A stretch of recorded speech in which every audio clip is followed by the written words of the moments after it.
Hey guys, welcome back to We Watch Movie. I'm Mike, I'm Jay. and we are back. Well, hello, beautiful. It's been some time. Where's is Harvey Dent?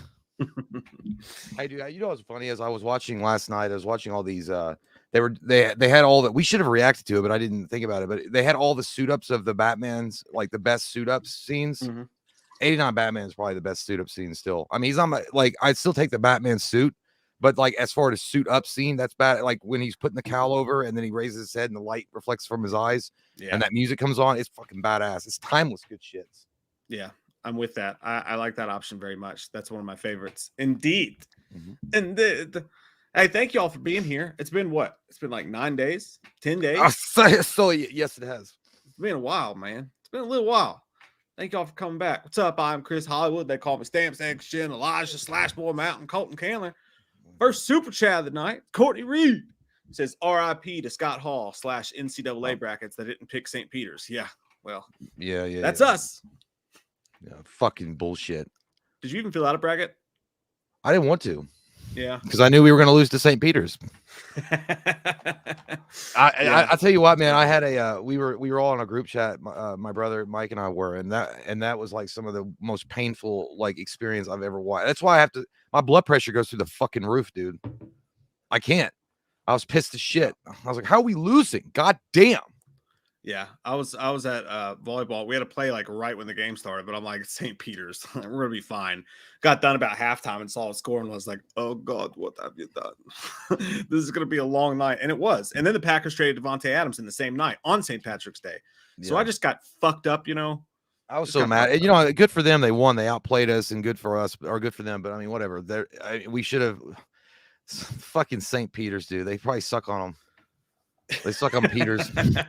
No, you know, I was just saying that because I was mad. But dude, I always like John Calipari really showed his shit colors because it's like, hey man, Cody, my brother's been saying it for years, but maybe you're just not a good X's and O's coach. Like you can recruit like a motherfucker, and you are basically turned University of Kentucky into a farm league for the NBA, and you have great talent. It's awesome. You know, you get to go watch future NBA Hall of Famers, some of them, when you get to go to Rep Arena and watch. But you can't coach for shit. It doesn't feel like all that fucking Malone steak has made you. Victory has defeated you. All that Olive Garden. That's what it is. John Calipari. Victory has defeated you. Yeah, I wondered what would break first, your spirit or your waistline.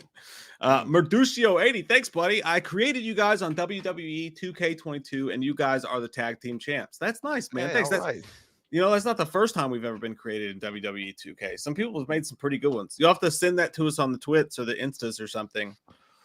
OnlyFans. By the way, Courtney, yes. By the RIP to Scott Hall. It sucked that he passed, and he was young too. Man. It was fucked up, and he made a lot of strides, man, in recovery and shit. So it was, and he seemed like a really super nice guy. But yeah, it sucks, man. That's crazy. Yeah, especially you told me how young he was. I couldn't believe that. Yeah, he was young. Yeah, that sucks, man. Those wrestlers live a hard life, though, dude. Well, I mean, and he had abused his body like a motherfucker. Up to that point. I mean, we'll probably join him the way that we abuse ours, but we won't have a lasting impact or legacy like him. But we'll just be like two drunk assholes that are on the internets. Yeah. Well, I don't know. Like, so I don't speak, so I don't know, and I don't know about his case in particular. But I know a lot of those wrestlers that wrestled back in the 90s, the heyday, when shit be wild. Like now, I'm sure they take a lot better care of themselves and shit. But back then, dude, they were housing 12 packs of beers and probably doing God knows what pill wise and hey man, inject this fucking steroid into my eyeball. Do it. I will. That's hardcore. Yeah. Hardcore Holly. Sutter Gillette is in the house tonight. What's up, dude? Hey, Gillette, the best a man can get. Gillette. I haven't seen you in a hot minute, you sexy broski. Yeah, he says, hey guys, how's it going? Hope y'all are having a great night. Sorry, I've missed a lot of streams recently. I've been working my ass off. I've been working on working my ass off. Yeah. Right, good for you, man. Eating ass is something else. You don't want to do that and get like. You get that fucking money. All right. You dirty Sanchez all over your face. But good for you, man. Good for you. Work those balls off. Yeah. That's how you can make money with your balls too. Oh, by the way, I was going to tell you, I did watch. Mike recommended. I did watch it. I mean, if you want, we can do a quick impromptu review. Adam Project. I watched it. Yeah. No. Did you like it? I loved it. I thought it was good. What I felt like it was, I mean, I liked. I mean, the background was kind of hokey, and it some parts felt rushed. Like it was like, I mean, I don't know why it just felt, some of it felt rushed, but it was still, ultimately it was the spirit of it, the heart of it. I did get teary eyed at the end. But when Mark Ruffalo, when the whole thing is, when they're, I think they're, well, that's not giving anything away. They're playing catch. I was like, fuck. I was like, God damn it. And then when there's that moment between Reynolds and Ruffalo at the very end, I'm like, oh, I was like, fucking ninjas broke into my house and started cutting onions. Back to you, Jim. I wasn't ready, dude. I was a few drinks deep. Okay. I wasn't ready for all the father son stuff. The scene in the hotel room when they're talking and Ryan Reynolds kind of lets loose on him. I was like, oh God damn it. Katie's like, are you crying? I was like, no, stop looking at me. My eyes are sweating. I'm all that's man, lady. No, well, that was, I was actually sober bober when I watched it. It still made me emotional. It's a good movie. I mean, don't get me wrong. I mean, but the background's hokey. It did remind me a lot of an updated version of The Kid with Bruce Willis. It's kind of the same situation. I don't know if in The Kid though there's not a time travel element to it. It's more just he magically meets his younger self.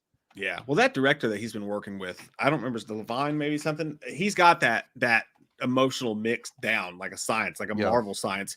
He did Free Guy, which has some of that. It's not so emotional, but he's got that perfect mix of like fun. You don't have to take it too seriously, but if you want to go emotional, we'll touch it. We'll touch on it. Touch that dick just a little bit. Yeah.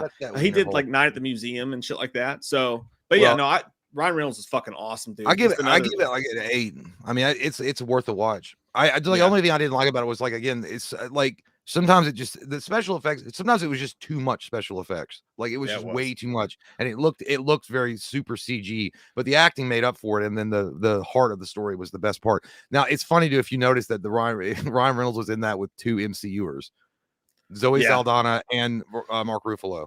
Yeah, which is crazy. And all, dude, you know what I noticed when they were doing the space scenes? The scenes you were talking, it looked kind of hokey. I get that, but like, that one scene in the beginning, it looked like Star Fox 64. Remember that game on Nintendo 64? Oh yeah, or Super Nintendo. Nintendo 64. They had it on Super Nintendo though, didn't they? Star Fox. Well, they might have, but I just remember the N64. They had Star Fox, and then they had Star Fox 64. That game was dope as shit, by the way. Star Fox 64 is when you graduate to Magnum condoms, ladies and gentlemen. I've not got there yet, but some people have. But it feels a lot like Iron Man 3, like the whole relationship with him and the kid, kind of those little moments in there. Yeah, I didn't laugh as much as I thought I would, because Ryan Reynolds is funny in it, but he's not. It's not really, he's not playing that type of character really. But so he was like, classified. It's classified. He's like, that kid keeps asking questions, and he's like, when I say classified, do you hear chocolate? It's like, you keep asking questions. And he's like, hey, did you get shot? He's like, no, a bullet stabbed me, you moron.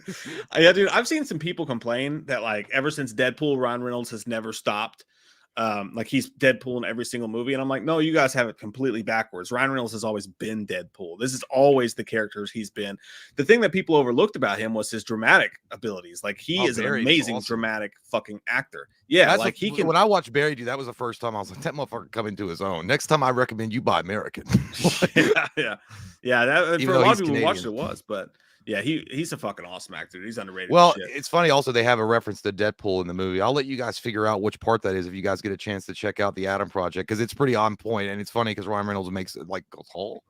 Yeah, it's pretty funny. Yeah, it's and yeah, so I give it an 8 too. Actually, that's probably my third favorite film so far this year. Under the Batman, Scream, and then there's that. So it's on Netflix. It's on the old flicks of nets. Me recommends from me buttholes. Oh, Mexican yeah, be careful. Hey, Finney C's turning 34 next Wednesday. Happy birthday, dude. Happy birthday, man. We'll stream again before next Wednesday. You fucking hold on. You put that birthday candle back up your ass where you found it, Vinny. And then smell it.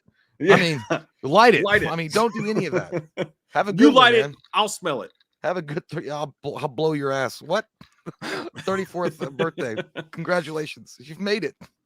By the way, dude, you know, it's fucking like, not only does it use random stuff that you read on Google, you know, and nothing against marathon runners, because I mean, it's cool or whatever. I mean, if you're into that and you train like the 4K and shit like that, I get it. Like, some people are just passionate about it, and especially if you're doing it for charity. But then there's some things that are just like, dude, fucking Captain America would have a hard time doing that shit. There's a lady that I know it was the first runner-related death since 2007. But last Sunday, this 46-year-old, I'm assuming she was in good shape. I have no idea. She had to be. But she was running a 13.1 mile fucking marathon for charity. She collapsed at the finish line, died of cardiac arrest.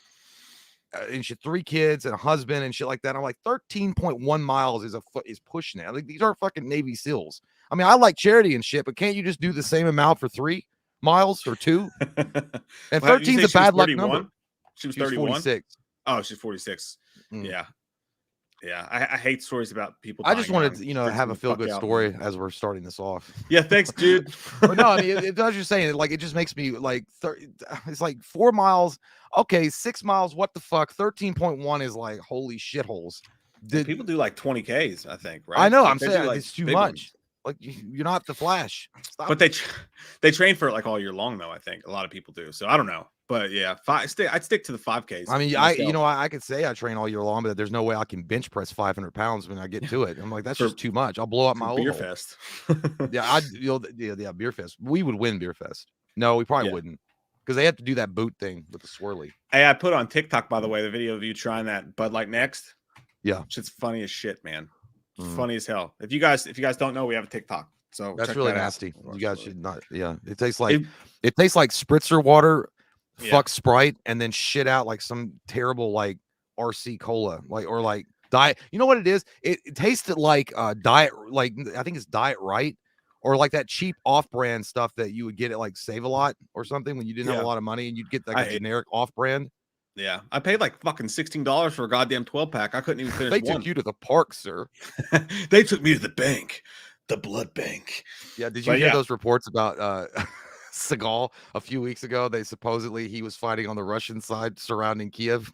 I'm not. I was like, that fat fuck couldn't find his feet, let alone fight Ukrainian forces. And I he was like, fucking surprised. Well, he's not. I mean, he's somewhere else, but because he has dual citizenship with America and Russia, and he's buddy with Putin, I guess. Yeah. And then, but he was like, they asked him about his thoughts or opinions on what's going on, and he was like, I think that America and Russia are like brothers, and they need to settle their differences. I'm like, you fat Buddha. So you don't know shit. You fake. Hey, why don't you go shit your pants again? Tell me you can't get choked out. Legendary status asshole right there. I love his movies, man. But yeah, I can separate it that. Yeah. And the fact is, I love Steven Seagal as far as the actor Steven Seagal goes. I liked him in the early 90s and the late 80s. Everybody did. Everybody grew up with some badass Steven Seagalness. The thing about the person, though, he's a narcissistic piece of shit. Like, he literally is the biggest fucking liar. And his story changes constantly. I don't even think Steven Seagal knows where he's from anymore. First, he's Native American. Then he's like Italian. Then he's like half black. Next week, he's probably going to be Asian. Like, he doesn't even, he doesn't know where it goes. I got the blood belt Shidoshi from Master Zen from the temples of Kailu. Yeah. Like, no, you didn't.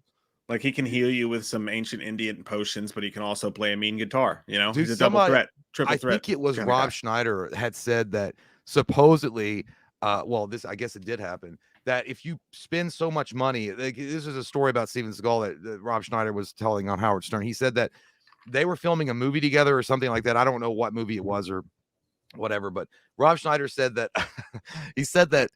So the Dalai Lama, if you give them so much money, I guess in donations or whatever, they make you an honorary. There's an honorary title, but it's like a deity, like they think you're a god. And then so Rob Schneider said Steven Seagal. Same thing happens when you go to the whorehouse, by the way. Yeah, for sure. You think you are. You think you're a god, and because that was the best 6 seconds of your life, whore. It was. Tell the truth. Or in politics. Yeah. Anyways, so Steven Seagal came back on set and he was like, I feel different. I feel like more at peace. Like I can see things better.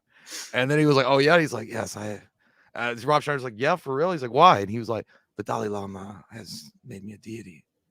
And then he's like, he was saying all this shit like he had reached a higher consciousness. And then his phone rang and he was like, all of a sudden she like something about his kids, his ex-wife wouldn't drop him off. He's like, you tell that fucking bitch that she better have him in front of the studio at 4. Yeah, that's Steven Seagal in a fucking nutshell, man. There's no doubt about that. Merducio80 said on Twitter, I tweeted you my Michael Myers. Well, I'll Twitter tweet it and I'll fucking see it and I'll show it to Jay and then we'll jerk off to what? No, I didn't say that's not what I meant. Well, we can't have that interfering with our weekly jerk off sessions. We just do that when we look at each other. I mean, we don't need something else added to the mix. Why jerk off watching our own videos? Yeah, the ultimate narcissism. Actually, that's like the ultimate negative boner right there. That's the anti-boner. That's the anti-equation that Dark Side was looking for. Speaking of Jurgens, Katie just told me a minute ago we were outside that I'm bad in bed. But also what she said was that Robert Pattinson apparently was really nervous the first time he on screen, right? Mm-hmm. So the next time he did it like for real. And on the set of The Lighthouse, allegedly. Oh, yeah, he did it in front of everybody and like jizzed and everything. Robert Pattinson. It's like somebody be like, is that Robert Pattinson or Iggy Pop? Who the fuck is that over there? That's your Batman. He's whacking over there in the tool shed. No, that's fine. That's fine. That could be my Batman. Hey, he can do whatever he wants. He throw his batarang wiener all around he wants. It's like he's like, well, it made it look more real. I was like, yeah, and when you fucking murder people on screen too, it makes it look more real. But you're not about to do that, are you? Fucking goddamn method They asked me to be a cokehead, so I just brought a whole line of Bolivian snow and snorted it on set. You know that shit happens all the time. Well, yeah, I mean, but yeah, like you imagine, like if Al Pacino was like, "I'm trying to get into the character, put a whole line up here, snort it, hooah, hooah, you cocksucker." Then he would have the real guns and shoot the director. Bring me my fucking subway. Yeah, Vinny C. Point your fucking fingers at me. Jonathan Mann, thanks, buddy. He says, would you guys love to see Antonio Banderas' Desperado character team up with Dusk Till Dawn George Clooney in a crossover movie? That would be sexy. That would be very nice. God damn, dude. That would be very nice. Fucking cool. George Clooney needs to do something. Robert Rodriguez, where are you? Yeah, Antonio. Well, he's in Puss in Boots. That's what he's doing. But how about? But no, I would say. Thought he should be in the back, eh? I think maybe it's too late, but I mean, I don't know. George Clooney needs to do something to get his badassery level back. I mean, I'm not saying that he's not done some great movies like after Batman and Robin and shit, but I'm just saying like that tanked his fucking shit for a little while. He just does art house shit though. Like he's still doing big. He's Where's Ryan Gosling gone? Where's that Nobody sexy cares. Face? I've not seen him in a million minutes. I think he just took himself a nice little big fat fucking break because when you're like a millionaire, you can do that, right? Yeah. He's like, I just got to go have some sex in Belize for like 2 years. He is a real American hero from Drive. Where's that follow up? Where's Drive? You know what? That's a question. What do you guys think? I don't know if any of you have seen that. The Drive movie with Ryan Gosling, one of the best movies I've ever fucking seen in my life. I mean, and then you guys haven't seen Bryan Cranston's in it, dude. It's so good. Like it really is an ultimate badass throwback, pure nonstop action movie. And a great soundtrack to boot. But if you guys that have seen it, and all you guys, you can answer too. Would you want a sequel to Drive just the way that it ends? Yes. Or do you think that it's good enough? Like it stands the test of time being the way it is? Because you don't know. At the end, it's ambiguous. Someone's got to give Nicholas Winding Refn a fucking movie he can make that makes goddamn sense again. But no, like, yeah, I would love to see it, dude. I mean, he survived that knife thing, right? So you can't. Let's go. I don't know how many people have actually seen it. It's Drive. If you haven't seen Drive by now, you have no fucking interest in watching it. It's free real estate. Dude, don't tell Batman's a bat. No, don't tell people who his secret identity is. But I don't know. Yeah, Drive. Drive 2 is still alive. Drive 2 faster still. They should make a Drive video game. Yeah, I don't know. I feel I'm on the fence about it. I would love to see Ryan Gosling come back and do that kind of character. The way that movie is filmed too is so freaking awesome. It really is just one of the more unique movies I've ever seen. And if they were to bring back the entire, the director, the cast, well, I mean, was it Michelle Williams? Was that? Yeah, to bring her back too, get that follow-up story. Mm-hmm. Yeah. No, I would love to see. I don't know what he'd be doing though, because I mean, at the end of the movie, he's kind of resolved everything. Yeah, well, it just goes to a new town. People start. That's what happens to people like his character in that movie. He goes to a new place. People start fucking with him, and he has to murder some motherfuckers. That's just how. What about Baby Driver 2? Would you want to see that? Fuck no. I never watched that movie again. It wasn't bad. Baby Driver wasn't all. I mean, I'm not an Ansel Elgort guy. He just gets on my nerves. Well, he made me cry in Fault in Our Stars. Okay. Did you watch that piece of hot garbage? I've watched it 3 times. It makes me cry every time. What is it with you movies about dudes who are dying? Because I love dudes and I love dying. It's ironic. You can fucking write a book about the genre. No, I don't know. I never read the book. The book apparently was a lot more heartbreaking. But yeah, I just I kick on some Fault in Our Stars and listen to Savage Garden and just have myself a little cry. That's what men have to do. That's what being a man's all about. Don't you know? Hey, speaking of which, we got a bag alert. Got a bag alert. JD with another super fucking sweet super chat. Thank you, dude. Really appreciate that, man. Thank you. He says, "What a wonderful surprise to see y'all are alive. We are. Good to see your sexy faces. Have y'all watched The Witcher? Opinions." Yeah, I watched the. There's only one season, right? Season 2 is on the way. Fucking amazing. I always try to play. I tried to play The Witcher, the game, and I got through a couple missions. But The Witcher 3, I think, Wild Hunt, is so massive. It's such a huge game that I'm overwhelmed. And I usually play those kind of open world games, and there's a lot of things you have to. It's got a steep learning curve, but The Witcher, as far as the Netflix show, Henry Cavill was fucking great in it. It was awesome. I loved it. I can't wait to see more of it. And that's what I'm saying. Henry Cavill is also being treated really well over there. And the fact that he knows the character, Geralt, and he knows the story, and he's a big geek like all of us, and he plays the video games, and he plays World of Warcraft, and he gets a lot more hotter women than us, obviously. But it's cool. I mean, I can't wait to see more of it. Did you watch season 2? Was there? I watched all of them. I don't know if there's a season. I don't know if it was just season 1 or season.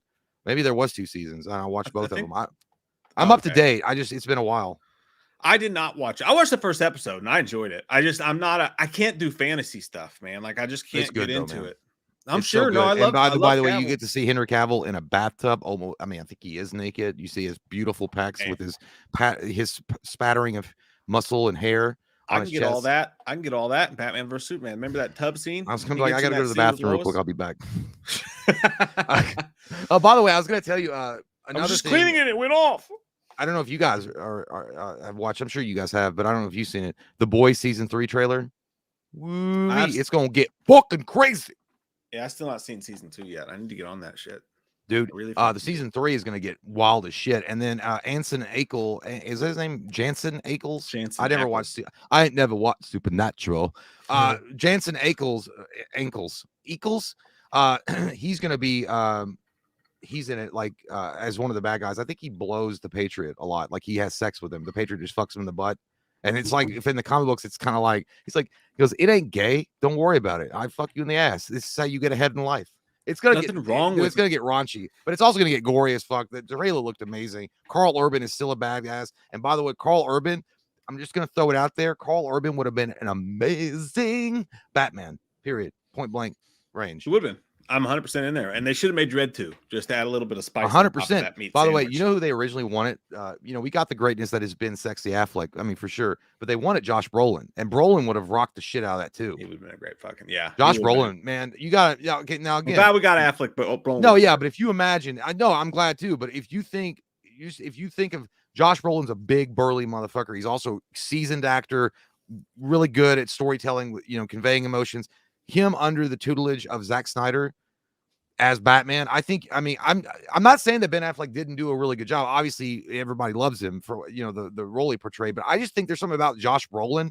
He has that more grizzled veteran look to him than even Ben Affleck does. Ben Affleck did look like fucked up. That's because he was going through divorce and he was an alcoholic. We've all been there.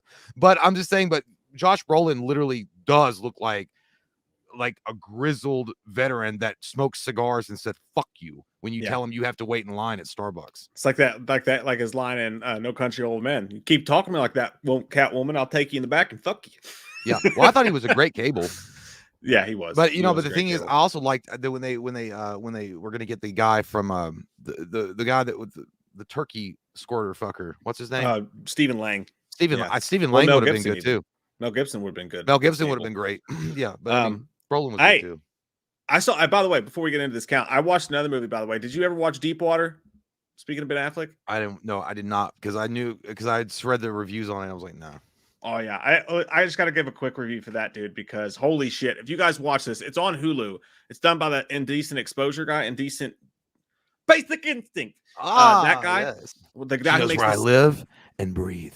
The guy who does the sexy movies made it, Yeah. and it was him and his ex-girlfriend right before we got back together with J-Lo, Anna Ardamasmika. Oh yeah, the girl from the James Bond. Yeah. The one that's in all those Dunkin' Donut shots of him walking down the street. But it got shelved from the theaters. It was supposed to be wide release, and it got shelved. And at first, I was like, "Oh shit!" J-Lo was like, "You ain't fucking some other girl on screen while we're dating. You're not gonna bite my butt on no boat." Yeah. If you make that movie, like remember he bit her butt in one of her videos, music videos. Dude, I mean, it would look like a sandwich. I didn't know that, but that ties into what's about to happen in this movie because this movie's so fucked up. You should watch it. Like, I mean, honestly, everybody should watch it, Deepwater, because it is just so fucking weird. It's not good, but it's just fucking weird. And you're just watching Ben Affleck in this fucking wackadoo movie thinking, damn, this was a time in your life, dude, wasn't it? It was a time in your life. She's cheating on him all over the goddamn place. She makes him watch it. He licks butt for a second. They have sex, and she's like, "Oh, get my ass." And he's like, "Yeah, I'll get your ass." And like he rolls her over, and but it's on top of the panties, but he gets right in there for a second. Just for a second. I'm like, "Oh, Ben Affleck's eating butt right now in my living room. This is crazy." He probably took too many Ambien and tried to stay up and fight it off. See how many Ambien we can take and try to fight it off so we can fuck. He's probably out of his mind. I'm glad I sprung for the 3D. He's probably thinking, I hope Jennifer Garner sees this. I hope she sees this because she never let me eat her butt or put it in her butt. It's terrible, but I literally watched it twice because I showed it to Katie. I was like, you got to watch this because dude, there's so many moments you're like, what the fuck? And Ben Affleck, the weird thing is that he's actually fucking good in it. Like he has a couple scenes where he's like, he's being fucking played a lot. He's like a big bitch, right? Yeah. He's like, I'm just going to do the It's kind of like it was in Gone Girl, especially at the end. A lot like that. But then when he puts it on and he's like, he starts fucking with people a little bit, you're like, oh, that was a really cool scene. Like Ben Affleck was good in the movie. So, but yeah, so it's like, you know what I want to watch is I have, because I don't remember having watched it, and it's another Ben Affleck. Maybe I did, and I just don't remember it. Argo. I mean, Argo was great. Yeah, I think I did watch that. That's not the one I'm thinking of. No, it's the one where I think it's Ben Affleck where he's autistic. I love that fucking movie. The Accountant. Yeah, I have to watch that one. I've never seen that one. Oh, dude, that's a badass fucking movie. The Accountant's great. Love you. Maybe I can get him for my TurboTax. Yeah. Make you some bacon and eggs. That movie makes me want bacon and eggs. They call me Stamps. Thanks, dude. He says, rumor has it is that Sony has removed all the Spider-Man references in Morbius and reduced Michael Keaton's role to a short cameo in the post-credit scene. Do you think that will hurt the movie? And then thank you very much for that, Anthony, by the way. We appreciate it, man. Yeah, probably. But so if the movie's such a piece of shit, it says Marvel. The rumor is that Sony removed all the Spider-Man references from Morbius and reduced Michael Keaton's role to a short cameo in the post-credit scene. In the Flash. No, in Morbius. Oh, and more. Yeah, I was thinking of something else. Okay, yeah. Yeah, he said they removed the Spider-Man references and reduced Michael Keaton's role to a short cameo in the post. I forgot Michael Keaton was in it. Do we think that'll hurt the movie? Yeah, because he was in the Spider-Man thing. But like, the Vulture, yeah. Yeah, I think if they did that, then that means. Look, I'm just gonna be honest with you guys. I think Morbius looks like a hot piece of turd in a toilet. I do. I just think it looks awful. I think it's gonna suck cheese. I don't know what that means, but I think you get yeast infection in your vagina. No, I have hopes for. I mean, I want to see Jared Leto actually do a good role in a superhero movie. Like he obviously took a big dump in a Tyrannosaurus's mouth with the Joker and it was fucking awful. Except when Zack Snyder gave him a bonus scene and he finally redeemed it. No, yeah, he's like, you want to be my friend? And he got all like, oh God, your breath stinks. It smells like ketchup and eggs. But I want to see him do well. And Morbius is an interesting character. I do like Morbius. But yes, as far as Spider-Man not being mentioned in it, it makes zero sense. Morbius is actually a character, I'm not going to say minor because people are going to get like butthurt about it. And they're going to be like, he's not a minor character, but he is. In the overall scheme of things in Spider-Man comic books, Morbius is he's a minor character in the overall arcing story of Spider-Man. Like, I mean, to me, Spider-Man's got his big supporting cast, and then Morbius is just kind of there. So yeah, I don't think it's a good idea at all. I mean, but actually, you know what I think they're doing that for is Tom Holland's not even sure. I'm not saying that this is 100% true, but Tom Holland, they opened up about so that MCU or Marvel Disney are going to be working on an entirely new trilogy of Spider-Man, and Tom Holland said that everything is right now just in talks. So it's very possible that they don't want to have him come back and they want to go a different direction. I don't know. I mean, that'd be stupid because I don't want to sit through another fucking origin story of Spider-Man. I don't want to see the whole thing. I mean, it's too early. It's just too Uncle close. Ben. Yeah, it's like Uncle Your Ben's rice factory, it's on fire. But no, but yeah, maybe that's why they're doing it. Maybe they're trying to shore up that and be like, well, Tom Holland's not going to be Spider-Man anymore, so we don't want to make too many references to those past movies. Yeah, I'm calling it right now, dude. I just think Morbius fucking blows. I think it's going to blow. But it actually does look like more in Jared Leto's wheelhouse than something like Joker. Like I could see him doing a role like that versus Joker. Yeah. Like Joker, I mean, I'm not saying that Jared Leto is a great actor. He was awesome in Lord of War, but they didn't let him be who he should have been in the. You know, it's actually funny, dude, because I was watching this video on YouTube, and this acting coach, which I mean, you can take it for what it is, but he was reviewing the scenes in the Suicide Squad with Joker, with and he said something that was like dead on, dude. That part where like he's straddling that dude, he's like, "You want to be my friend?" Like that weird shit. What he's doing, and he's like rubbing his face, and he's like walking around him and trying to be intimidating. The acting coach was like, the problem in this scene is that Jared Leto is trying to still work out what kind of Joker he wants to be. He's like trying on different voices and the pitches and the lows and then the movements of the body. He's like, this is something he should be doing in private, not on screen where everybody else is seeing it. He's like, he should have figured this out before he did it.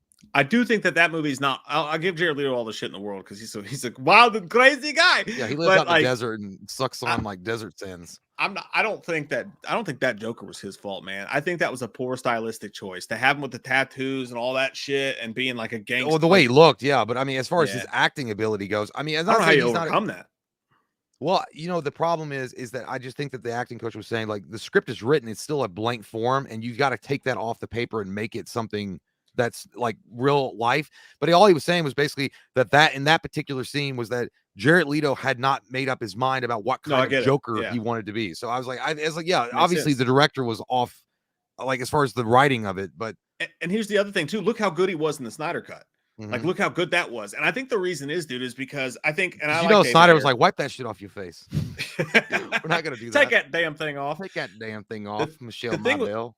The thing with his Joker though is I think it was just poor. If that's the Joker you want, if David Ayer wanted gangster hardcore, you know, kind of motherfucker looked like he was working for Death Row Records.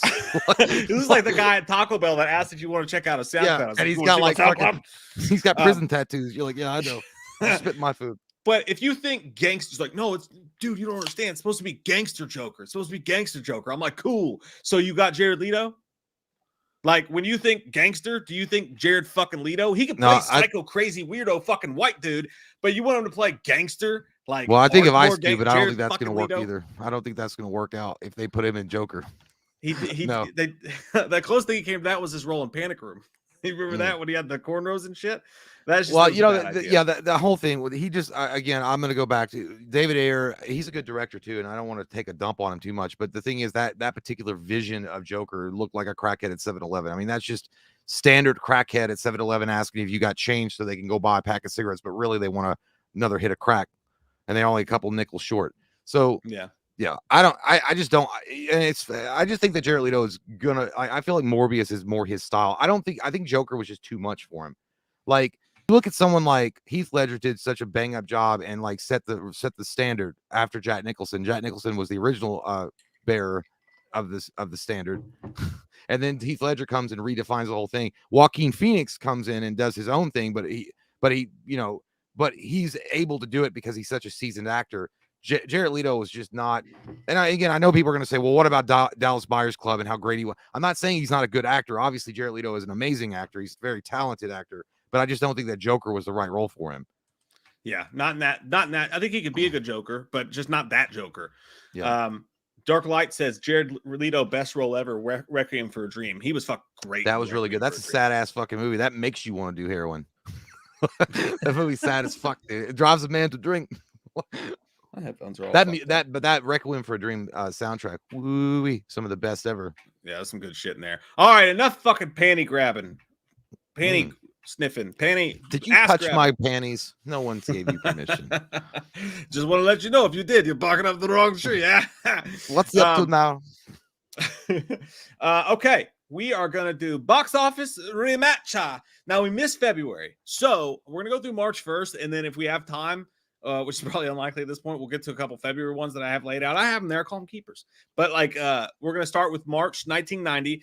And if you guys are new to this, if you've never done this before, there's clearly not many new people here. But if you guys haven't done Holy this potatoes, before, it's all the old gang. Hey guys, go ahead and share this and like and comment and maybe get that word out there to the masses, because we need some new blood in here. Okay. Yeah. Well, we do appreciate and love you guys for sticking it out with us, but we like to spread the cock out to as many people as we can. Touch it.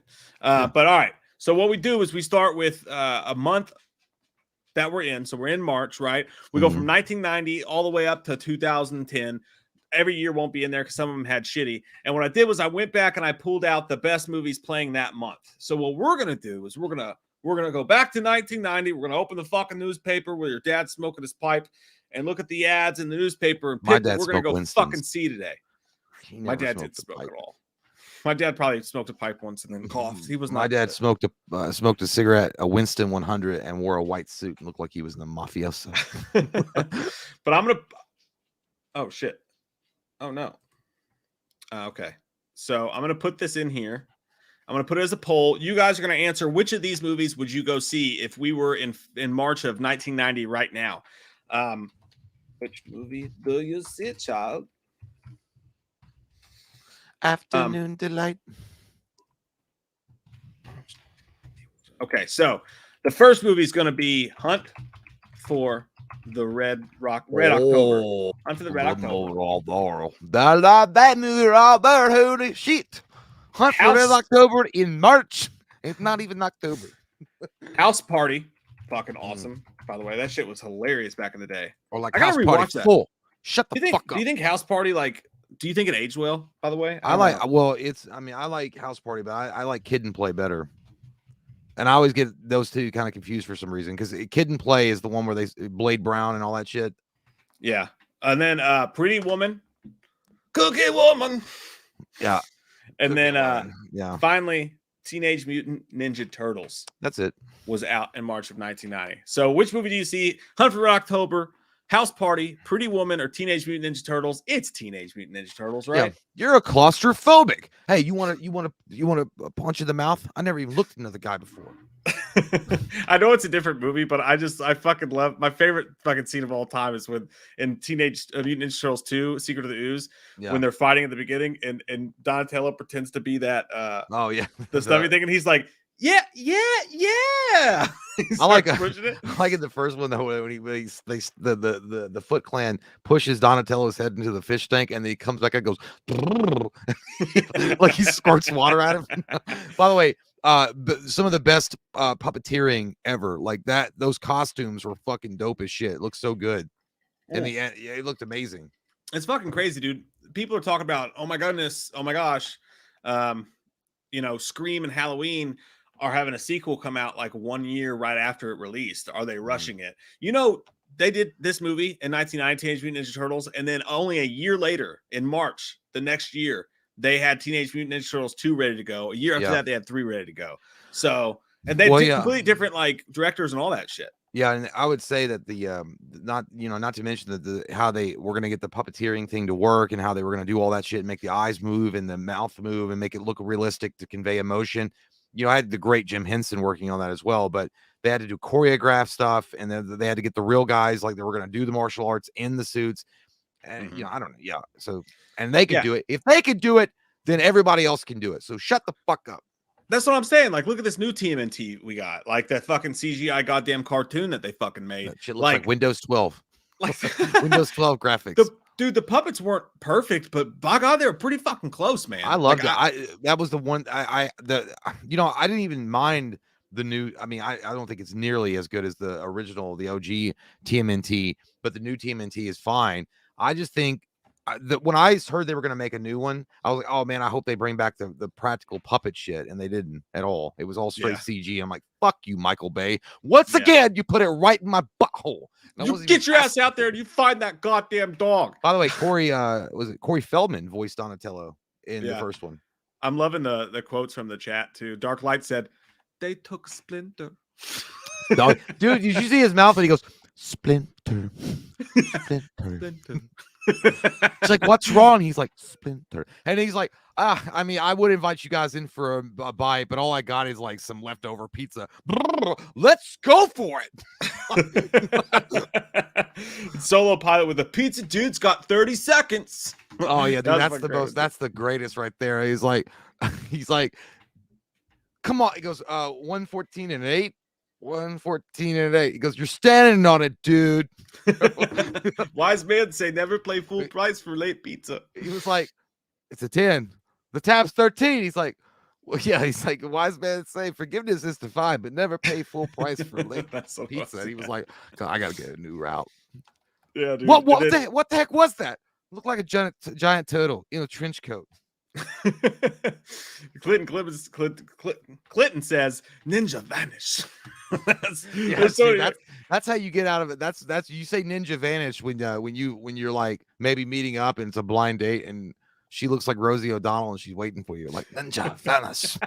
Or when you quit your job on the first day and they say like, where'd you go? Your break's been over for 20 minutes. Like ninja vanish.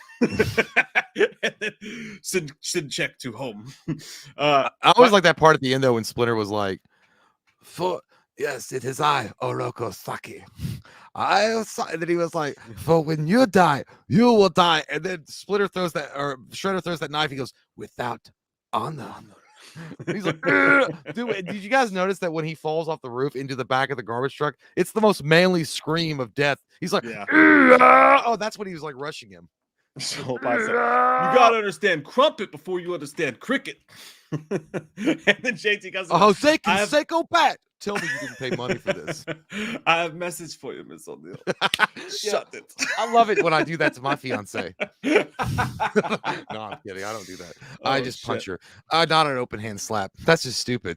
That doesn't get the point across. Right. Shredder was fucking badass in that movie. The first time they showed him, holy. Yeah, and you know, fun fact in the follow up to that, Kevin Nash played Super Shredder. Yeah. From WWF or E. That should have been fucking Turtles 3. It should have been them continuing with Super Shredder. I like Turtles 3 just because it was stupid and it was fun, and they had that Tarzan boy. He goes, how did you get in April's pants? Man, okay, so we spent this entire thing talking about solely Ninja Turtles, but it's fucking love it. That's why the winner. And someone has said, I missed who had said, sorry, but they were like, it's not the best movie on the list, but for the nostalgia. And I mean, I would argue it could be the best movie on the list, but Hunt for Red October is really good. Yeah, it is. It actually came in last place. So what you guys voted, 67% would go see Teenage Mutant Ninja Turtles.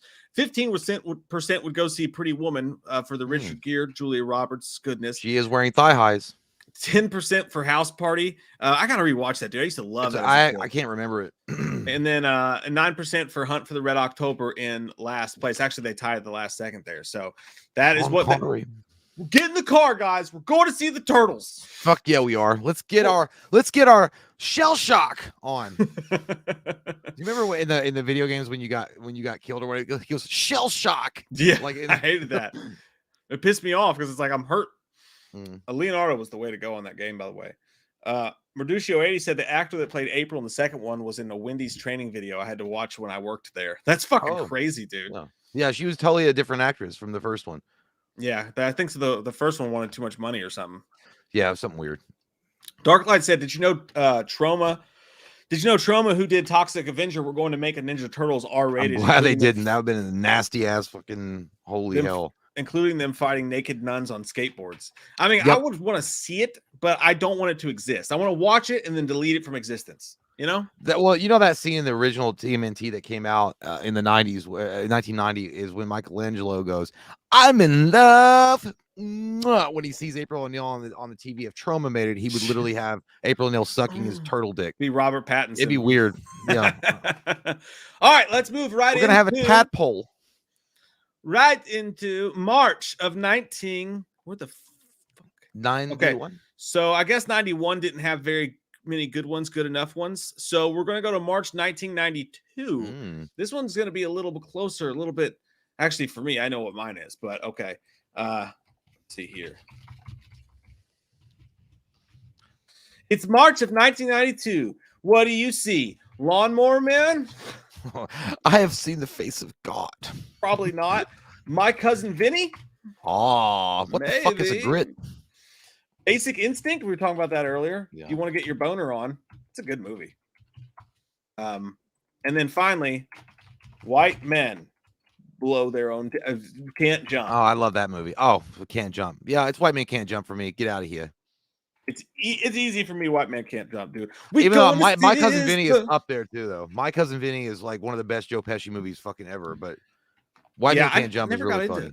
I never got into My Cousin Vinny. No, it's like I need to rewatch it. But like back in the day, I was like, I don't know if that's just a bad mood that day or what. But I was like, this shit ain't funny. Fuck this. He's like, I wore this suit for you. Because he was such an asshole. Because he walked in like he looked like an Italian mobster. He's like, what is that? I'll never forget. Mr. Gambini. Every time I think about White Man Can't Jump, I think the same thing. And I felt so bad for Woody Harrelson in that movie because he was just trying to make it, but he had a gambling addiction, so he kept fucking up. And they had all their money saved in that goddamn jar. And King of the Duck. He had to fucking play King of the Duck, and then he was so stupid, dude. That scene makes me so fucking mad. They actually won all that money back, and he's gonna go home to Gloria because fools start with the letter Q, and he was gonna go home to Gloria. And on the way, he's like, "Man, you gotta dunk that shit, Jimmy." He's like, "I could have dunked it." He's like, "Pull over, prove it." And he bets all of his winnings that he can dunk a ball, and he doesn't. And it's the fucking saddest thing ever. And then he gets drunk and he goes home and his apartment catches on fire. I just relayed that. All I know is that sorry, down here in the Bay, baby, sometimes the wind shifts from the left to the right. Woo! Fuck you, you quarter pound eating motherfucker. Yeah, I love, dude. That was actually one of my first memories going to the movie theater. My uncle snuck me in to go see that when I was like fucking 11 or 10. Yeah. I got to go see White Man Can't Jump. It was awesome. That's a movie you can watch anytime. Like movies like Jim Carrey, Liar Liar, you know, like that's right up there with it. I could watch White Man Can't Jump any day of the fucking week and be fucking fascinated with it, man. I love that movie so goddamn much. Yeah, and Woody Harrelson was definitely in those days, in his weed days, smoking a lot of that Chiba. Probably doing some yayo too. No, actually he was known for doing a shit ton of marijuana. Apparently he's been clean for like 2 years, but he used to smoke weed like Bill Maher and shit. Huh, I could see that. Yeah. I don't smoke any longer, but I would smoke weed with Woody Harrelson right fucking now. Apparently he's clean and not as much fun. Stephanie says, "Can a white man jump though?" Fuck no. I can't. No, not at all. No. They're like, "Hey, can you reach that ball that's stuck in that net?" I'm like, "Get a ladder." That ball's stuck in the net. Get a ladder. I'm not getting up. I can't do that. I would like to say I could, but I can't jump for fucking. I don't think that. I mean, I'm not. By the way, unless you're born like 6'7", 6'8", and you're white. I mean, you can get that. You can get that dunk. But I mean, has there been a short white dude in the NBA that's been able to dunk? I don't think so. Maybe I'm wrong. It's happened before, like Spud Webb. Like Spud Webb did it, but he was black. And then they had what's his name, Muggsy Bogues. But they were like 5'4", 5'3", 5'5". Yeah, I don't know. Who was the guy from Sacramento Kings? John Stockton. Not Sacramento Kings. He was Jazz. The Jazz. John Stockton, though. I know, but John Stockton was a great basketball player. But that motherfucker, you see his legs. He ain't dunking though. No, you see his legs. He looks like he looks like he does look like an accountant that could just shoot the ball from the three. Yeah, like he does it on his off days. But yeah, White Man Can't Jump. Yeah, it's definitely White Man Can't Jump. Lawnmower Man, I don't even remember that fucking movie. Basically, by the way, Lawnmower Man was such a controversy for Stephen King. He sued them to take his name off because it said the original title was he didn't sue him, but he's like take it off. It said Stephen King's The Lawnmower Man. They had to remove it because it's so far from the book. All I remember, Pierce Brosnan's in it. All I remember about Lawnmower Man is Kevin Bacon's in it, and that like computer face being like, "Whoa!" You remember that came out like that? Kevin Bacon? No, I'm thinking of Hollow Man. Fuck. Pierce Bronson was the main guy. Yeah. Hollow Man, Lawnmower Man. Yeah, Pierce Lakers Bronson, in 6. I don't fucking know. Lawnmower Man. The only he was like when he like forced him to do the virtual reality thing to make him smarter because that kid that the lawnmower guy is like autistic, and he was like, "I saw God. He's like, "Oh, it's okay." It's like, you just fucking did that to a slow person, you asshole, Pierce Bronson. Go back to James Bond. You obviously need it. I'm gonna be honest with you guys. I was kind of stalling for time there for a second because I don't want this to win because White Man Can't Jump lost, and we didn't do a good enough job talking about fucking the Stoogie brothers are after us again. Fucking White Man Can't Jump lost. We didn't do a good enough job talking about white men. You racist fuck, Mike. Shut up. What? But he's like, we didn't do a good enough job talking about white. I would say you can't be racist against your own color, but I think that's definitely not true. No, I don't think you can. Well, you can be. But the point is that My Cousin Vinny won.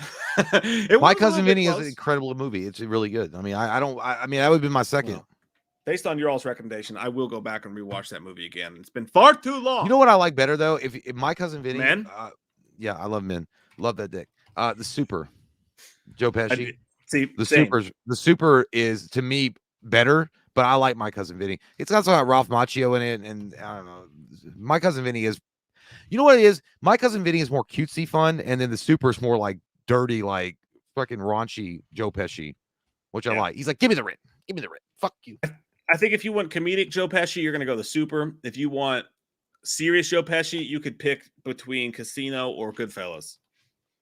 Yeah, I think that My Cousin Vinny is a mix between like good, like family kind of like heartfelt stuff, and then comedic Joe Pesci. Even though the Super does have some heartfelt stuff in it with his dad and the Tenants.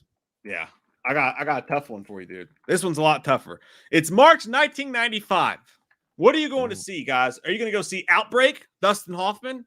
Very fucking awesome movie. It's a good movie. Candyman, Farewell to the Flesh. Oh, it's a good one too. It's a good one too. Major Pain. Oh, I spelled it wrong.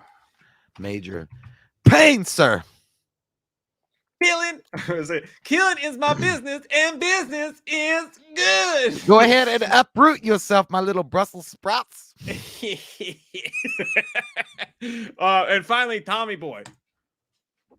Tommy Boy. So those are your options, guys. Outbreak, Candyman, Farewell to the Flesh, Major Pain, or Tommy Boy. Dude, it's a tough one. Man, it's a really tough one. Any other day of the week, I'd pick Major Pain. I've seen Major Pain a million fucking times. I love Damon Wayans at that. That's one of his funniest roles ever.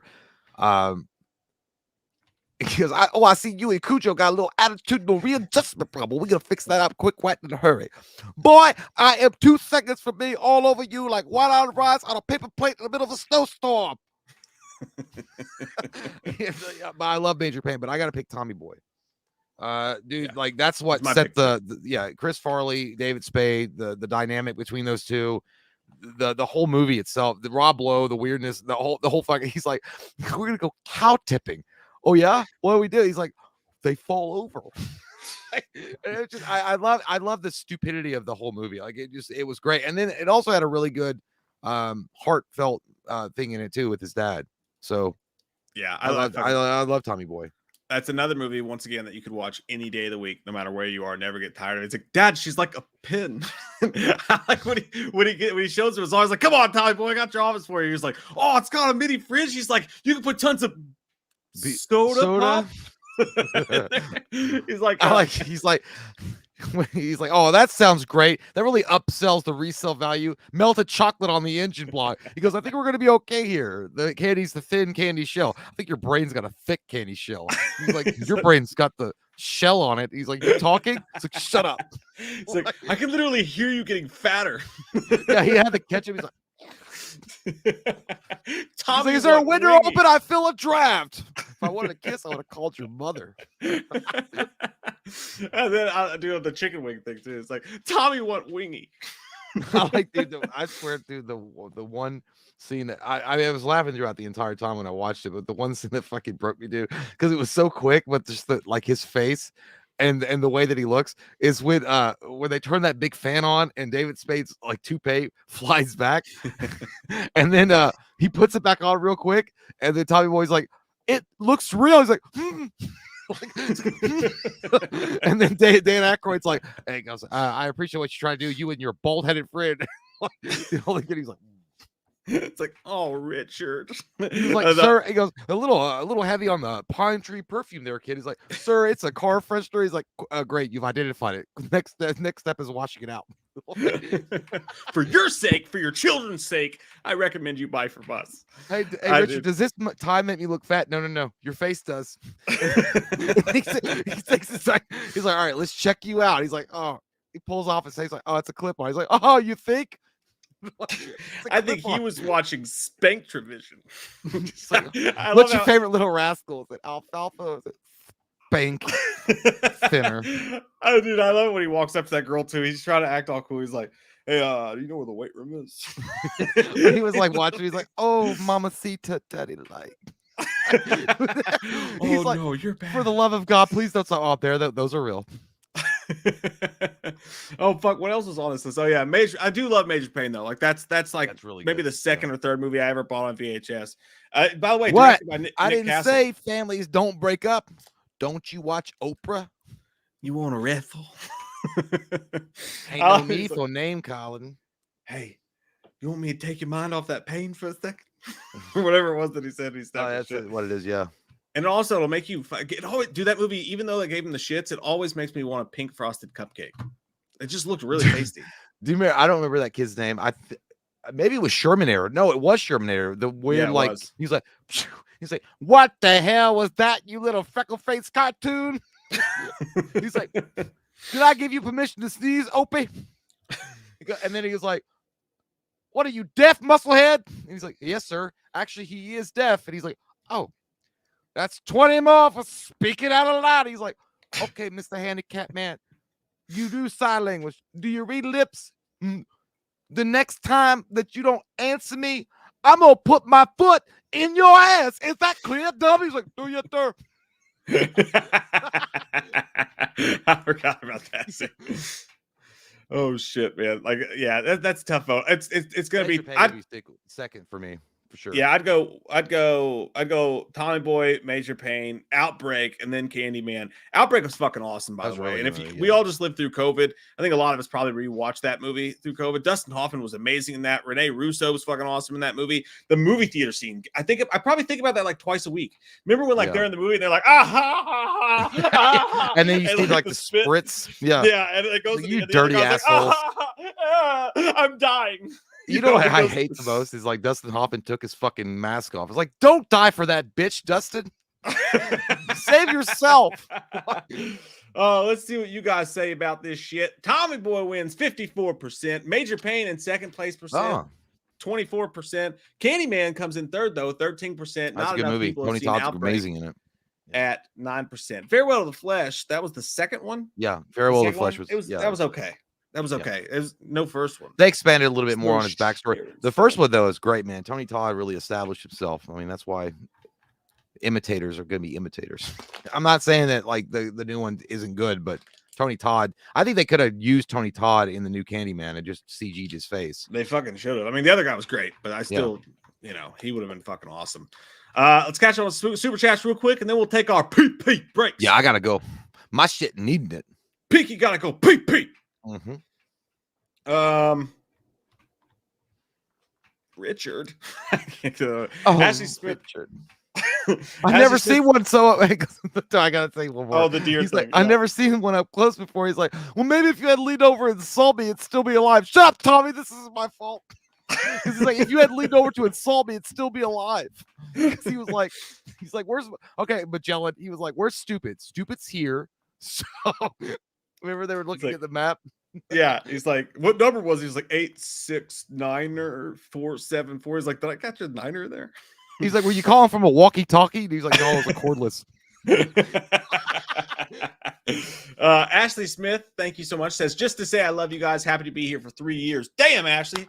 Thank you. All right, much. Ashley. 3 years. Congratulations on 3 years. You guys, you are a true fan. You've watched our slow decline, and we like that. You're a good American. That's like watching someone jump off a building in slow-mo. What you've done. Thank you. And thank you, Patricia, for the sticker. Appreciate that. Michael Parton says, are you guys open to cuddle with guys like me? Yeah. Yeah. I mean, just why bring not? over some Wendy's and we'll eat while we cuddle. Yeah, cuddle, I mean, fuck is no, not like he doesn't mean he means like fuck in the 16th century term, meaning go chase geese. Let me just say, I just hope when you order the biscuits and gravy, they forget the gravy. Oh, you know what I mean? We got plenty of that white sauce.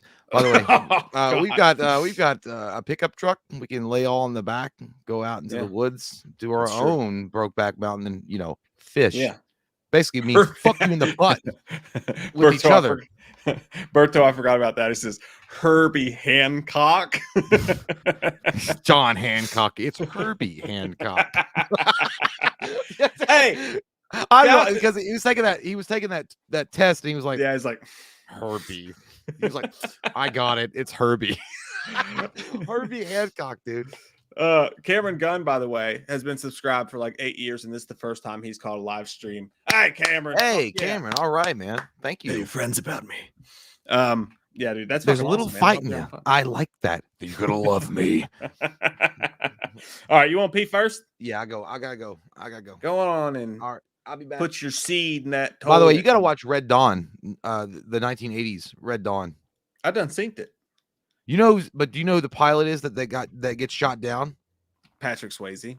Yeah, no, it's Curly Bill Brocious. Curly Bill. That's what I said. That's what you said. I know. I heard. I misheard you. They had 2-inch cock in your mouth. I don't know. Anyways, Jay likes to sleep with dogs, and the main point is that yeah, Lee, I got a D+. That was literally me, by the way, you guys. I'll never forget the day that my mom came in my room after I took a whole year off of high school. After high school, my mom comes running into my room. The first ACT test I ever took, I was hungover and I missed it. That's a true story. I really was like Tommy Boy trying to get in the doors, but I took it a second time. My mom comes like running up the stairs and I'm like sleeping. I'm like, what, Mom? She's like, you got in. I was like, to what? She's like, you got a 19 on your SATs. And everybody was so proud that I got a 19, which is like, I mean, I think to get into like EKU, you had to have an 18. So I scored like 1 whole point above what you needed to get into, like a school that pretty much anybody could get into. Oh, I disappointed them. I did. Yeah, I didn't stay there long. But that always makes me think of that scene in Tommy Boy. Thanks, Drew Gold. Appreciate that, dude. Fucking Roadhouse is a badass movie, Booster Seat. Watched a movie the other day where they referenced that. It's like, you ever seen Roadhouse? I'm about to rip your throat out. It was gravy. It was gravy. We just put a review for Gravy on our Patreon, by the way. Eggshin6 says, never been in a cult. That's not true. You're here right now. So it is happening. We are fucking right now. It is happening. You're a part of a cult and we're having sex. Powers Booth was a fucking awesome actor, man. He was the bad guy, Christopher, in Sudden Death. He was the bad guy in Sudden Death. Fucking great actor. What's up? Let's talk movies. I played volleyball once with one of you sons of bitches. Y'all should subscribe to them. They're nice, cool people, and I appreciate them. Let's Talk Movies says, Mike, have you seen the new Affleck film, Deepwater? My wife and I are pretty big fans, not really understanding all the hate that it's getting. We actually reviewed that earlier in the stream, just to give a quick review. It'd be just like Ben Affleck eats butt, you know? I enjoyed it. I joked around and said I'd give it like a 4. I'd actually probably give it like a 6, just out of pure entertainment value, because the whole movie, I was like, what the fuck are you doing? Leave that bitch. Leave right now. Go. But it's a wild movie. I will say it's entertaining. I think everybody should watch it. I wouldn't say it's good myself, but Ben Affleck was fucking good at it, I thought, dude. I thought he was really good at it. Courtney, stop, dude. He says, oh, that was to Jay. Pam Voorhees back Kentucky basketball. I will remind Jay when he gets back, my friend, when he's done holding his wiener. Does it make you all feel weird to know right now for a fact Jay has his dick in his hand? Like, as we sit here in our world, we all know collectively Jay's holding his dick right now. Just let that waft over you. He's holding that thing. He's holding it. 2 fingers. And peeing in the toilet. That's happening right now. And we all know it. I don't know why. That just makes me weird. I'm going to start doing that every time people go to the bathroom at like bars and shit. Anthony, thanks, buddy. He says, thoughts on Rob Zombie's The Munsters? I think, my friend, that good. Hey, I want to see Rob Zombie be forced. He's like, I can make a fucking clean movie. I swear to God. I'll fucking do it. Like, he has to make it PG. He cannot make it his typical shit. And I'm excited to see it because I think that guy's got a lot of talent, and he shits on it by constantly wanting to be the coolest 6th grader at the fucking Golden Corral buffet in the trailer park. You know, like, he's always just trying to, like, seems like he's trying to impress a bunch of 6th graders. Like, dude, he said fuck like 12 times and there's fat titties. Yeah, it's fucking metal, dude. Rob Zombie, we're gonna have a rape scene because it's fucking metal. You're not hardcore unless you live hardcore and have rape scenes that make no sense in your movies. Yeah, I think Rob Zombie's got a lot of talent and he has poor choice making abilities. So I'm excited to see him forced to do that. You know what I mean? By the way, no offense to Rob Zombie, I guess. I root for him to someday grow up. Ashley Smith says, also, I used to be on Patreon and my account was hacked and money stolen, so I had to delete it. I always support here. Proud of you guys. Love you. Ashley Smith, I've never heard of that happening ever. That fucking sucks. That fucking sucks that happened. I've never heard of that happening there. But I guess it can happen anywhere, right? There's an asshole everywhere. There's always assholes everywhere. For sure. Sorry to hear that. But thank you for the super chat. Really appreciate it. Hey, dude. Hey, man. I can't hear you. You're muted. Hey, dude. Hey. I was talking about your wiener. Oh, yeah, it's still small. I was like, does it make you all feel weird knowing that right now Jay's holding his dick in his hands and we all know it? Yeah, it's weird. He's got the whole. Actually, I don't even do that. I'm all about that. I just swing it around. Yeah, I do that sometimes. I just like to watch that popcorn shrimp work for its money. You know what I mean? Dance. Hey, Courtney, by the way, I'm gonna go pee, but Courtney said, can I get a Pam Voorhees about Kentucky basketball? Courtney? For Courtney. Yep. Okay, yeah, okay. I'll be right back. Okay. Kentucky basketball. Jason, you could play better than those boys. And you're slow, Jason. And you wear a mask. And you have one eye, Jason. Did you see the play, St. Peter's? Oh, mother's not liking this, Jason. Mother had gambling debts in Vegas, Jason. And they stole mother's money, Jason. Kentucky basketball. Worse than those dirty counselors, Jason. That's all I got, Courtney. I don't know. It's still too raw. And, I don't talk about a lot of sports, but yeah. I mean, I do, but, I'm not like involved in a lot of like particular sports games, I guess you'd say. But college basketball is too raw. I don't want to talk about it. It's disgusting how we played. I don't like to talk about it. Chef Bo says, we all know that Jay sits when he pees. I do sometimes, especially when it's called hot diarrhea. I do. Evil Alex says, sounds like drunk Tom Hardy Bane. Yeah, that's what I'm going for. I'm glad that you picked that up. It's the best. Blu-ray Addict says, watch any good movies or shows lately, Jay? Well, I watched The Adam Project, which is, again, it's a solid movie if you guys are looking for something that's got like some special effects, sci-fi stuff, but also like mixed with decent humor and a good touching story. I mean, that's about it. Really, my time has been occupied. I don't know if you guys know Command and Conquer. It's an older RTS real-time strategy game. I've been playing the fuck out of that. I love those games. So yeah, that's what I've been doing lately. Courtney says Mike is pissing in the freezer. Yes, he is. He's going to put his dick on ice because he has to save it up. Sonic 2 looks like true cinema. Dylan, I have not seen the first Sonic. I know it's stupid. I need to get on that right away. I haven't even seen it. JT Customs. Hey, Jay, did you see that Wayne T. Carr image of Jon Stewart? No. I have not seen that. I don't know what that is, but I'm sure it's good. I've not seen it. Clinton says Mike's dick is in his hand right now with a cigarette in his mouth. Actually, only half true. He can't smoke in his house, so only his wiener is in his hand along with a magnifying glass to make sure that he can see his wiener when he pees. He has to go outside to smoke his cigarrillo. They call me Stamps, says Jay. Are you going to watch Moon Knight? Fuck yeah, dude. I mean, look, Moon Knight is essentially Marvel's Batman, right? But he's a little crazier. He's a little bit more on edge. So 100%. And I like Pascal. I think that, not Pascal, I was going to say, I was thinking the Mandalorian, Pedro Pascal. Oscar Isaacs. I think he's an amazing actor, and I think he's going to pull it off very well. So yes, I'm very interested and very excited for Moon Knight. As long as they do it right, which I'm sure they will. MCU is not really known for their blunders necessarily, except for Thor 2. That movie sucked, dude. Come on. Dark World is a big pile of shit. And so was I mean, it's not Captain America the First Avenger is not a big pile of poop, but it's a big fart. It's not very good. Berto says, Jay, you saw the new Ghostbusters game. I have not seen that. That's interesting.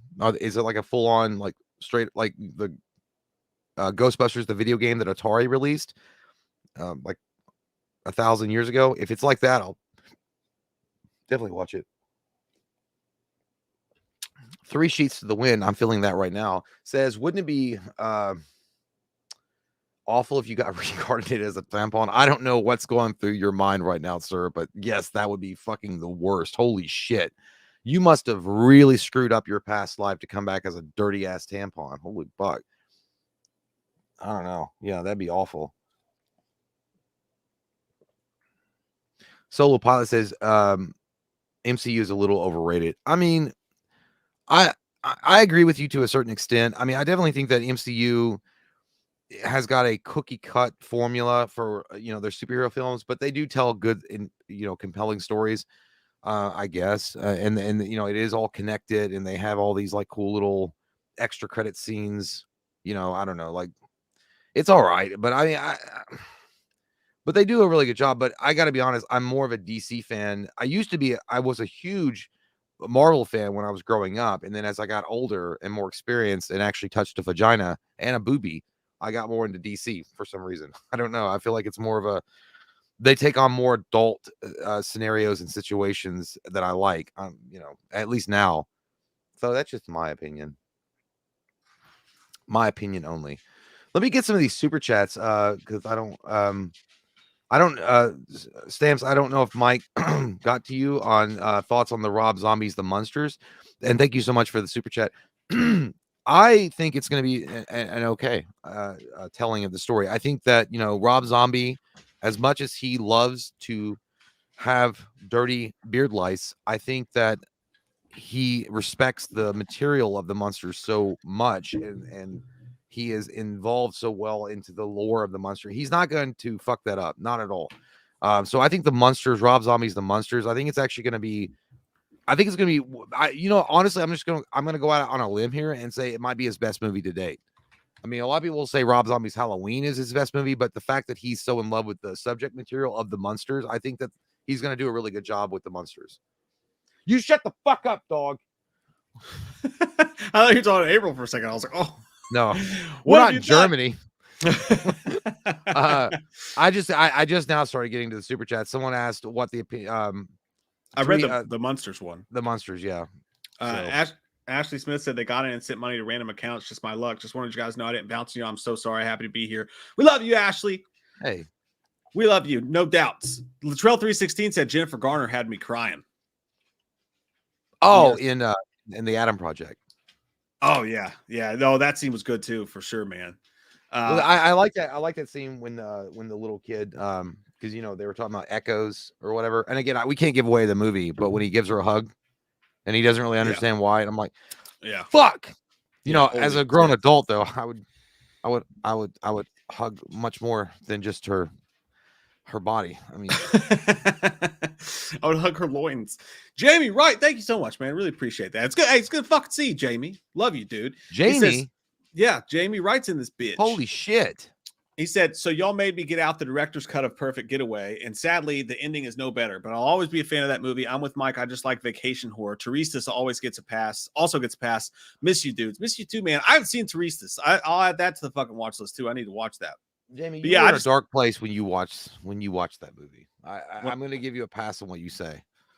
That movie is dog shit, dude. I'm sorry. You know what? I literally, I can't say, I was going to compare it to something else, and I'm not going to do that, but it was some of the worst. I mean, Timothy Olyphant was really good in it, but then everything else was like fucking rushed, and it felt like very like hurried up, and people were like, we got to get this movie out because August is coming around the corner and we got to have a movie out in August. I mean, come on, guys.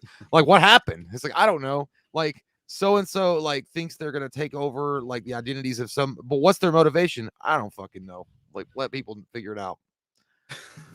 Yeah, it's one of those movies I can just sit with because the acting's good in it, and then like I said, the Hawaii location, man, they nailed that part they did. The best, I got to be honest with you, Steve Zahn, and I mean, Steve Zahn's a great actor, but the thing is, Steve Zahn's best roles that he's ever done was either Joyride or Saving Silverman. Yeah, Silverman was fucking hilarious, man. Yeah, that shit was funny as hell. All right, guys, it is March 1996. What are you watching? Hellraiser Bloodline, Fargo, Primal Fear, or Sergeant Bilko? Primal Fear for me. I am gonna go just because I miss fucking comedy, dude. Like we just don't get it anymore. I'm gonna go Sergeant Bilko. Is that Steve Martin? Yeah, that's all. That I barely remember that movie, but yeah. Make the Batman stop. I'm not even sure if that's the same movie, but all Steve Martin movies kind of run together for me. But I do specifically love that one. I think that Primal Fear, the reason why I would even pick that one is that's the first. And again, I'm assuming that this is like based on what you know, like you've already seen the movie and you're just picking a movie that you've already seen. So I mean, it's not like you're not going in blind. So Primal Fear is one of the best twist titty endings I've ever seen in my life. And it was well before what's his name? Magic Mike of the twist endings. What's his name? M. Night Shyamalan. Yeah. So well before him. So when I saw that ending, I'm like, what the fuck? And it was so well done. Edward Norton was amazing in it as the as the antagonist, basically. And then obviously what the fuck is his name, dude? I can't even remember his name. Richard Gere. I stuck a hamster in my butt. Richard Gere. Hey, it was a gerbil, dude. Yeah, gerbil. A gerbil. They're all fucking mice. But yeah, it was so well done and so awesome. And that story, and it's kind of poignant too, right? Because it came out that year, and then the whole thing with the Catholic Church happens like a decade later, or like 15 years later. So, but yeah, Primal Fear was fucking awesome, dude. It really was really good. Dude, that ending was one of the best endings of all time. When he does that, I won't give it away because nobody's seen it. It's like, you really believe that shit? And I was like, "Yeah, you sound like my uncle that's drunk." As soon as the villain is revealed, Edward Norton does. I'm sorry, I shouldn't say Edward Norton. He's not the villain. He's misunderstood. He's misunderstood. But yeah, it was. I fucked that up. But yeah, it's a good movie. It's just from the only problem I have with Primal Fear. I love that movie, but once you watch it the first time, the next time you watch it just doesn't have the same kick to it because like that it's one of those movies that's all about the fucking ending. Like it's good, but like when you it was. I think it's one of those movies. Well, the reason why I think the acting is so well done. It's so absorbing. The acting is so well done. Like I've watched it several times just because the acting is so good. I already know the ending and I already know the twist, but it's kind of like The Usual Suspects. You already know the twist, but it's still cool to watch it. Yeah, it's a good courtroom drama. By the way, if you guys have never seen this and you're looking for a movie like that to watch that has like a shocking twist ending, The Life of David Gale with Kevin Spacey's fucking badass movie. That's a great movie. Well, as far as Fargo, I can't remember it that much. I think I watched it once and then that was it. Yeah, it's been a long time, but I remember that movie's fucking badass. That's a really, really good movie. It's one of the Coen brothers' best films. What was the other one? Hellraiser Bloodline. Yeah, you know what? That was the last time that we ever saw a cinematic release of Hellraiser. And I mean, for what it's worth, it was like, that was the last. They had never done it. That was the last one. Is Bloodline the one with the guy from the Allstate commercials or Mayhem commercials? No, he wasn't. No, that was the sixth one. That was Bloodlines, or not Bloodlines, but not Deader. What the fuck? Hellseeker. He was in Hellseeker. Which one was Bloodline? The one that had Adam Scott in it as like a George yes, Washington Adam Scott was in the very beginning. Yes, he was like, "You'll do what I tell you to do, demon woman," and she's like, "Don't stand in hell's way," and then she kills him or whatever. That was the one. That was too convoluted for me. Well, the whole thing when they killed him at the end. I mean, I don't care if you got. I mean, come on, guys, it's Bloodline. I mean, I don't think many people are going to go out of their way and see Hellraiser Bloodline because I never really finished after Hellraiser 3, so I was going to check it out, but then Jay ruined the ending. He dies in the future, which I think is fucking stupid because they make a box of light in the in fucking space. I'm like, come the fuck on. I am immortal. I am forever. Yeah, I was just like, yeah, dude, I hate it. And then when he was like, "Welcome to Oblivion," and he's like, "Amen." I'm like, so stupid. Oh, so my pick was Sergeant Bildico. Jay's was Primal Fear. We are both in the shit house. You not as bad as me. First place was Fargo, 33%. Totally get it. Fargo, I think, is probably the best movie on this list. You could maybe argue Primal Fear. Primal Fear came in second place. 31% of you guys would go see Primal Fear. 30% would go see Hellraiser Bloodline. And then Sergeant Bilko with the lowly 6%. I'm just a lowly cook. Yeah, well, look, and again, I mean, Bloodline is a fun movie, I guess, but I mean, I just hate how they killed off or what they did to Pinhead. I just think it was dumb. I just think it was like you guys could have had. I mean, Jason X went out on a better fucking note. I can't say that. Well, no, because the fucking mask goes back into Crystal Lake, and at least he can resurrect himself or some shit. Oh, that's true. Yeah, it's that. But how did he come back after Bloodline though? Like, how'd they bring that back around? They just ignore it. They discontinued it. Yeah, they didn't even acknowledge that. That makes sense. Oh, this is a pretty good one here. I know what my answer is. Oh no, what do you mean? How they came back after Bloodline? Yeah. Oh, remember it was the fucking boats like were moving around and they knocked over some power lines and the power lines float down to the bottom where he's being held by the dead dad's hand and then it electrocutes him and he comes back to life. Oh, that sounds about as stupid as the opening to Friday 13th Part 7. Yeah, very Shakespearean. Speaking of sevens, it's March 1997. What movie are you guys seeing? Sling Blade, Liar Liar, The Saint, or Chasing Amy? Oh, vote, my dears. All right, so for me, it's Liar Liar or Sling Blade. Because again, you already know the ending. What's the fucking country guy the country singer that was in Sling Blade? He actually did a really good job. Travis Tritt. It wasn't Travis Tritt. That was the bad guy. The what the fuck's his name? I never finished Sling Blade. I gotta admit that to you right now, dude. Saw it. You like them French fried taters? I remember that. Yeah, I know that. I'm gonna fuck your butt. What you gonna do with that blade there? I reckon I'm gonna kill you with it. What's the number for 911? Sling Blade's so fucking good, dude. It's so mesmerizing good. But Liar Liar is one of the best Jim Carrey performances Dwight Yoakam. Ever. Dwight Yoakam. Yeah, Dwight Yoakam. Dude, he was dude. And you know what he played? He played an alcoholic, woman beating asshole. I'm like, is that far removed? Is this a concept album about your life? No, I'm kidding. Dwight Yoakam seems like he's a decent guy. I don't know.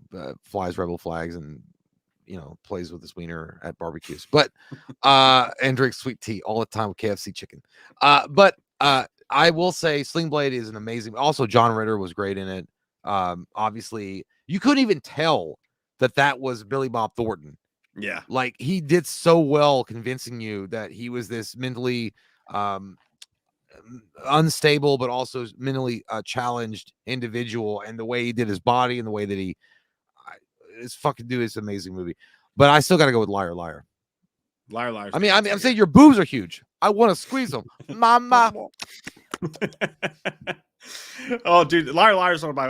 That's my choice too. By the way, a pedantic bastard. How do you sleep at night? I'm taking this. You know what I'm gonna do? I'm gonna bend over and take it up the tailpipe. Dude, I'm a bad father. How about that? I really am. I'm a bad father. No, you're not. Baseball stuff, dude. I actually just watched like 3 days ago with Cody because Cody wanted to show like the funniest Jim Carrey performances, and like we watched the courtroom scene where he's like, "My case is simply this." He's like, he's like yeah. He's like, you did it, didn't you? You stuffed her like a Thanksgiving turkey. You want to play hardball? I'm game. Okay. You want to play hardball? I'm game. I'm kicking my own ass. Do you mind? Yeah, dude. That was a heartbeat movie too. Saddle. In the arms of another man. 7. Yeah, whatever. Hit me again, Ike, and put some steak on it. Yeah, dude. Liar Liar, dude. It's up there as one of the best Jim Carrey performances in the heyday of great Jim Carrey comedic performances for sure. But it's funny is like I've got him 10. Dude, what do you remember, dude? Cody, my brother, he showed me this and I forgot about it, dude. Fun with Dick and Jane. Do you remember when he gets drunk at the bar and he jumps up on the table and he's Pinocchio? And he's like, I'm just a real boy. And I'm a corporate puppet. And then he was talking about when they kidnapped that guy and he was doing the robotic voice. He's like, if you don't listen to me, there'll be trouble. He's like, ooh, my favorite part of that movie is still when he finds out he's going to be indicted. He starts running around the house. He's like, I'm going to be indicted. He pops out and he's like, I'm going to be indicted. But I know we're talking about Liar Liar, so I don't want to get too far off. But dude, Liar Liar, yeah, you're right. It's great. It's a great comedic performance by Jim Carrey. Maybe one of the best comedic performances by Jim Carrey. But it's also got a really good heart to it in the middle of it. Yeah, he's baseball stuff. Magoo. He's like, God, hey, enjoy my wife. Deleted. I do that shit all the time too. Oh fuck. So yeah, Liar Liar is definitely our choice. What was the other ones? I can talk about Liar Liar all fucking night. The Saint. The Saint was fucking amazing. That was great. Yeah, but I barely remember. I saw it maybe once or twice, and I know it's a badass movie, but I don't really remember The Saint that well. Yeah, so it's funny because when you say Val Kilmer, what do you think of? You think of Iceman from Top Gun and Doc Holliday from Tombstone. I know shit goes straight to The Saint just because he's on the cover of the fucking movie, but my brain does go directly to The Saint. Yeah, it's like that blue cover, and it's he's got his big fat face, like. You look like the cover to The Saint 2 direct to VOD. Yeah, that's how it looks. Like his face is like, or it's like it's got to be more dramatic. No, it's more like a side profile. Oh yeah, or it's like, I don't know, I can't do it, but he's like, yeah. Oh fuck, dude. And then Chasing Amy is honestly, like, a lot of people hate Chasing Amy, dude. I enjoy watching that movie. I will go back and watch that. I came around to it. It's like, what's a Nubian? He's like, motherfucker. Look at these two morose motherfuckers right here. But Jason Lee I think that we should have a threesome together, Banky. Now that is a shared moment. Well, the thing about Chasing Amy is, like, I feel like when people watch Kevin Smith, you watch Clerks and Mallrats, you get an idea of what kind of director he's going to be and what you're going to be in for as far as a movie. When you hear a new one's coming out with Jay and Silent Bob, and then when Chasing Amy came out, it was like it set everything on its head, and you're like, what the fuck is this? This was like an exposition, like internalized, like dramatic piece. And I mean, it was good. I liked it, but I don't think you appreciate it until you get older. Yeah, that's probably when I first watched it, I was still I think we were teens. So I mean, you didn't really get like the shit until later on. Yeah. It was like, you mean you trace? It's like, no, motherfucker, I'm an inker. So all right, Liar Liar wins. Well done, guys. 72% for Liar Liar. The high ones handily wins. Sling Blade at number 2 with 17%. The Saint or Chasing Amy comes in at 8%, and The Saint with a lowly 5% to round out. That was a good one though. I like those. I like. What's up, Fletcher? Your cholesterol, fatty. Keep on, dead man walking. Hey, Fletcher, what do you think of my new haircut? Whatever takes the focus off your face. Or the pimple guy, he's like, you want anything for lunch, Fletcher? He's like, no, thanks. I'm just about to pop. Because he's goddamn pin is blue. Run it! I'll break it off. Well, here's a question. As far as like body wise, you have bad breath caused by gingivitis. Sorry. No, as far as like Jim Carrey's, like, this cartoony type of performance, did he do a better job in Liar Liar, or did he do a better job in something like The Mask? I'm definitely taking Liar Liar. The Mask, Jim Carrey's, it's between him and Arnold Schwarzenegger is my favorite actors of all time. The Mask, never been a great mask guy. Great, though. When he was in the park and they were searching him, they were pulling all the shit. He's like, "Is that a bazooka?" And he's like, "I have a permit for that." And then when he's like, "Sir, it's a picture of your wife," and he was like, "What?" And he like smacks him in the face. And he's like, "That's gotta hurt." Yeah. He goes, "Oh yeah, I don't know." As far as cartoony character come to life and using his body to the extent of the full maximum of what Jim Carrey can do, I'd say The Mask is the best. But Liar Liar is a better movie. Mizzy's right. Or that's a good one. Mizzy's saying, "How's it hanging, Fletcher? Short, shriveled, and always to the left." That's always true. I also like when he's like, when he gets pulled over, like I was like, "Well, running a red light and speeding." He's like, "Be gentle. I have parking tickets." Yeah, he goes, "Is there anything else you would like to tell me? I have unpaid parking tickets." Yeah, dude. Yeah, I'd say Liar Liar is a better movie than The Mask, but The Mask, I feel like. By the way, I got to point out, really, I mean, I know The Mask isn't on this list at all, but the bad guy in The Mask that was also in the RV movie, what was it? Emilio Estevez. They all take an RV and Judgment Night. Judgment Night. That bad guy, dude. A lot of people are like, you look like him. That is one of the best actors, underrated ever. The bad guy in The Mask, huh? He was also the bad guy in Under Siege 2. No, he's a great bad guy, but he's an awesome bad guy. Was he? No, he was not. No, he wasn't the bad guy. No, he was. Yeah, he was one of them. There was like 3 bad guys in Under Siege 2. Well, yeah, but the guy that was in The Mask, the main bad guy in that, like, he's such a great underrated actor. I think I wish that guy would get more roles because he's a great fucking bad guy. Yeah, no, he is. I'd actually, for me, it would be between Liar Liar and Ace Ventura as to what was the best cartoony performance he ever did, and I'd have a hard time with that. I don't want to admit it because I've always loved Ace Ventura so much, but I think Liar Liar just may be my favorite. Well, the thing about Ace Ventura, though, is Ace Ventura he was still trying to play it like serious. The Mask is literally a cartoon character come off the like. But it's not him. Like, they do too much with like the CGI and shit. Like, it doesn't feel like him for me when he has the mask on. So I think that's where my disconnect is, maybe. Why don't you just shut the fuck up with your Vans jersey or your hoodie? It's not a jersey. You don't even own a van, let alone Vans, plural. You live in a van down by the river. Okay, so let's go to the next one. Right, quickly, splickety. It is March of 1999. What movie you guys seeing? Are you seeing? Oh, that's a good one. Cruel Intentions. Oh, that's a good one. No, I'm gonna put my tongue in your mouth, and I want you to massage my tongue with your tongue. It's some of the hottest shit I've ever seen in my life. Woo. Oh, too many choices here. I have to take one off. Okay. Knowing was a fucking badass it's a good movie. It's a really good movie. Yeah, Nicolas Cage. Yeah. Actually, did I do that right? I think no. It's not Knowing. Actually, you asshole. It's like is that 2000? That was 2009. Okay, this one only has 4. Okay, this one has 4. My bad. Forget Knowing. Forget that you don't know. The Rage, Carrie 2. No. Honestly, I've never seen it. The Matrix. The Matrix. Okay. You might have my vote. Here's another banger. 10 Things I Hate About Poop.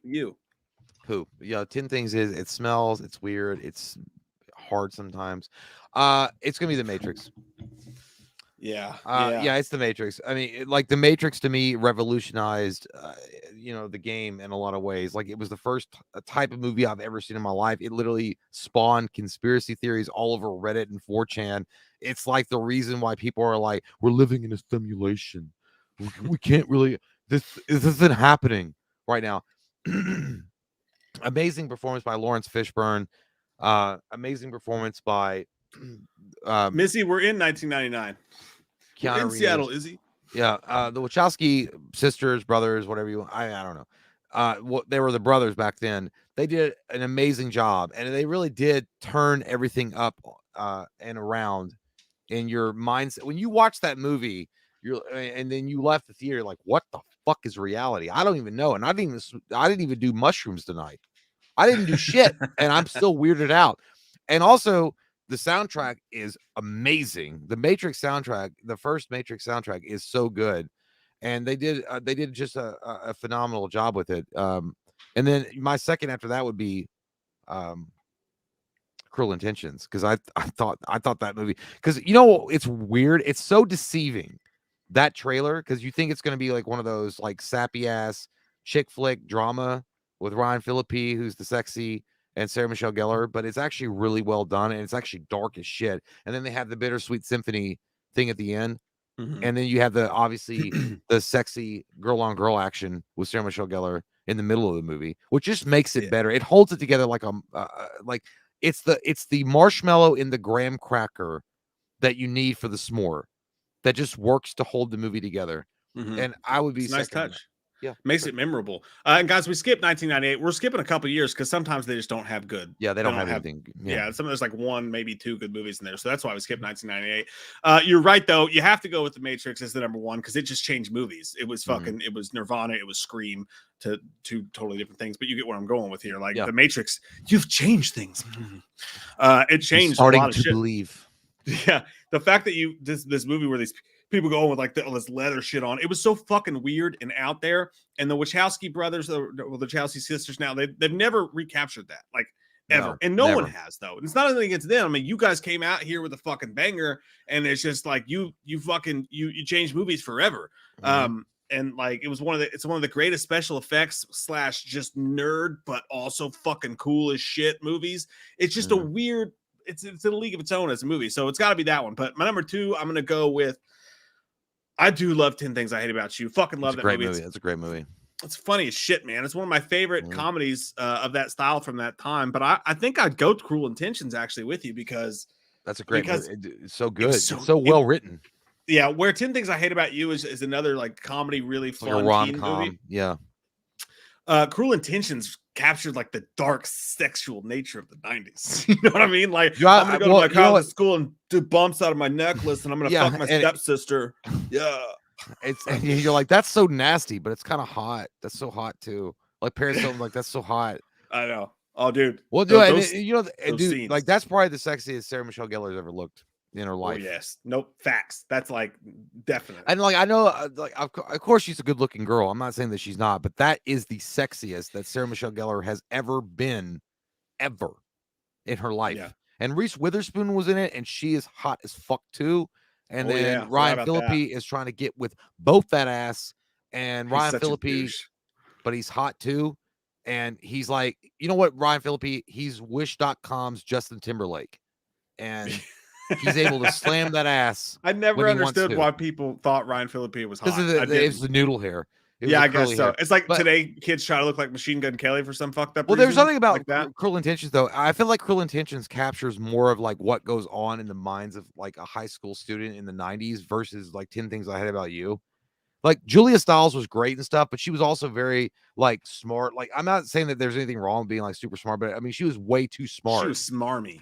Like she was like 40. She was like a 45-year-old intelligence that's been a professor and been divorced twice. Like with her. But John Lithgow was great in it. Or no, it was a John. No, John Lithgow.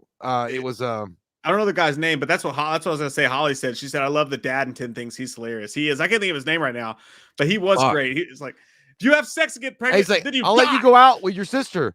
Goes out. And she's like, well, that'll never happen. He's like, that's good. What the fuck is his name? I can't like, yeah, he's a great too. But yeah, dude, Cruel Intentions was there. And again, it's so deceiving when you watch the trailer for Cruel Intentions because dudes or guys are gonna be like, no, I ain't gonna see that. But when you watch it, it's like, oh, it's not like what I thought. It's not like, all sappy and bullshitty. Yeah. There's like some actual hard shit going on here, and there's some good sex stuff going on here. Yeah. And there's some like, holy fuck, that bitch diabolical though. It's you could call it an erotic thriller. I mean, I think that's what it is. And but it also captures the 90s in that weird way. You remember when they're the Craigster? It's like this guy named Craig. He's like, the Craigster. Yeah, he's like, this isn't like, so then I told her, this isn't grandma's house, you dumb bitch. Suck it. Like we used to quote that shit all the time just because it was dumb. And then what was the other fucking I haven't even seen The Rage Carry 2. I've never fucking seen it. So I'll tell you what, the Rage 2, it's not bad. I mean, it's not good either. Like, I mean, Carrie 1 is classic for a reason. Sissy Spacek, right? Spacek. Yeah, I think so. Yeah, she's great. The Carrie 1 Carrie doesn't need a sequel. Like, it didn't need a sequel really at all. I mean, I know the ending, like the hand coming out of the grave and all that shit. And by the way, I know it's a spoiler, but Jesus Christ, it's fucking Carrie. If you haven't seen that, you need to fucking stop hanging out with your girlfriend. Anthony, I know H2O came out in 98, 97, 98, but we're just doing movies that came out in March of the year. That's why not every movie's because H2O is going to win every time in that year. But anyway, I think Carrie 2 is it's an unnecessary sequel. I mean, that's all I got to say. It literally is it's kind of a retelling of the first movie, but with updated graphics and a different cast and more modernized. high school environment. Like that's all it is. Drew Gold said we skipped his chat. Oh, here it is. He says, Dr. Chalice, say what a good Friday night looks like. Well, you go out to the bowling alley. All right. You get you a hot dog. You get you a Coca-Cola. You take out some old Angel's Envy whiskey. Actually, that's just too expensive. You want to get some clappers. Some Kentucky Tavern. Yeah, you get you some Kentucky Tavern. You put it in your trench coat. You pour it in the bowling alley cup, and then you just start hitting on chicks left and right. That's my Friday night. I get a little bit of mustard stain on my shirt, and then yeah, I just tell people I'm a doctor. It's been a hard day. I'm just trying to blow off some steam. Would you blow me here at the Twin Pines fucking bowling alley? That's and then I get drunk and pass out while puking in the parking lot. That's pretty much how it goes. Yeah. Yep. Sounds like have some Waffle House the next day. what you were describing, it sounds like you picked that up off James Franco's diary with how like he does Instagrams with 17-year-olds. Hey, Dr. Chalice only does them when they're of age. You got my dick pic, bro. Come up to my hotel room, bro. I'm only 17, so. Jonathan Mann wants you to do Mrs. Voorhees being constipated. I mean, that's. I can't poop, Jason. Jason, bring mother Activia. Jason, I know I'm just a head, but somehow I've got to poop all this knowledge out of my head, Jason. Jason, do you know that I have constipation, Jason? Constipation Jason sounds like a really good song. Constipation Jason sounds like a fucking band that didn't make it out of like the mix. By the way, I appreciate your super chat, but there's not much to do with that. Literally, Pamela Voorhees is ahead. Hey, buddy, welcome to fucking Chalice. He's just a guy. Yeah, it's just a fucking head. I don't know. Well, I don't know how she's gonna have constipation. It's like I don't want to be that asshole to. What's my character's motivation? I don't want to be that guy, but it's like it's literally a head. So your mind is like, I don't know how a head poops. Brain got go poop. The Matrix. This bitch don't know about Pangea. That bitch don't know about Pangea. Goes, what you know about the war? Oh, I don't fuck with the war. You don't fuck with the war? I don't fuck with the war. The Matrix wins 68%, as it should. 10 Things I Hate About You is tied for second place with Cruel Intentions, as it should be. Yeah. That's great. And the Rage Carry 2 comes in at a lowly 5%. Yeah, I agree. That's a good one. That's a good score. Oh, no, Drew, you're good, dude. I'm glad you said that because I actually did skip it. I mean, I didn't skip it on purpose. I just missed it. You guys are good. Yeah, Mike was all angry when he said it. He was like a mean dad that got home and he drank Budweiser. And he was like, who the fuck acted up in school today? Oh, yeah? Mother told me that someone got a C in woodshop. Yeah, I forgot to pick you up with a 2x4. I forgot to pick you up for school, huh? Well, in my day, we didn't have fucking schools, all right? We had to hit ourselves in the head with fucking rocks and then go work at the Piggly Wiggly. Yeah, Dad, that's why you're so fucking stupid. And you work at the Piggly Wiggly, you fat shit. I will finger your... I will smack your mouth. That's called abuse, you fat asshole. I will do it. I will smack your mouth, and then I'll smack your mother, and I'll make you watch it. I'll hold you down. I'll say, let the boy watch. Who's to say I don't want to watch Mom get smacked? Oh, maybe you do. Maybe I'll smack give you... my bitch up. Smack my bitch up. Hey, by the way, we can't be talking like that because someone's going to capture that image and that audio file and then put it and use it against us in a court. I'm going to stick my see, these guys are advocating abuse against women. I'm like, huh? What? Do what? What? It's like that fat chick in that meme. It's like, what? You see what this is, boy? This is a fucking steel toe work boot that I got for working in the factory all day long. $39.95 I paid for that, and I did it gladly because I'm gonna put up right up your little fucking butthole. Let me tell you something right now. You can look at the fucking hand on my palm here, and I don't care if it makes sense. It's got calluses all over it because I work, motherfucker. I work in the fields. I work out there with the blue-collar folk, trying to do what they gotta do to survive in this goddamn world. And you come to me with your bullshit Instagram, TikToker, Twitter pitter bullshit. Go fuck your mother. I hope you understand. What, Dad? No, Dad, I don't want to fuck Mom, Dad. What you talking about? You shut up. Get back in your room and play your Nintendo games. Don't make me do it again. Yeah. No, you tie her up. I was trying to channel some Sam Elliott. You take her back here and you tie her up with your Super Nintendo remote controls. All right, you have her fucking ready for me. Okay. I want you to get out there. I want you to go get me the fucking Miss Buttersworth. Yeah, that's right, the fucking syrup. And I want you to cover your mother in that syrup. And then I want you to take pictures of it, and then you put it on your precious Instagram and tell them all. Tell them that Daddy gets down with the syrup. And your mama. And hell's coming with me. And butter, too. I'm going to put some butter on them biscuits. You need to stop, because if people do happen to tune in, they're going to be hearing this weird shit. And it's like, hey, we're doing like movie stuff. And then they're going to be like, what the fuck? I'm gonna smack her in the titty, and then I'm gonna get mad when my fingers are sticky because they're covered in syrup, and I'm gonna beat your ass again, and I'm gonna smush your face right into her belly button and go, you lock that fucking holy shit, dude, you sound like Chris Brown. Oh God, we have to stop. You ride that fucking syrup mountain all the way to your mama's butt crack now. Anyways, okay, that got too dark. March of 2000. It's March of 2000. Okay. Yeah, it's the eve of. I gotta go pee again, but let's get this 2000. Let's get this 2000 going. Let's do this one first. Okay. The Ninth Gate is a movie that happened. That movie that's not very good. I mean, March of 2000. Final Destination. Okay. Get off the plane. Okay. I'm Devin Sawa. I survived Night of the Naders. My dad maybe finished the race what I'm when talking I about, dude. And The Skulls, fucking great movie. The Skulls. I barely remember. Is that the guy from Pacey, Josh Jackson? Yeah. And Paul Walker was in that too. Yeah. And High Fidelity with John Cusack. So The Ninth Gate, Final Destination, The Skulls, and High Fidelity.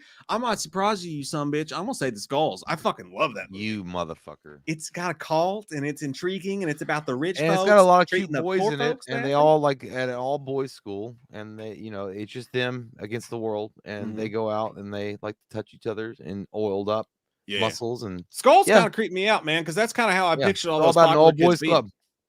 You know, their fucking country club and whatnot.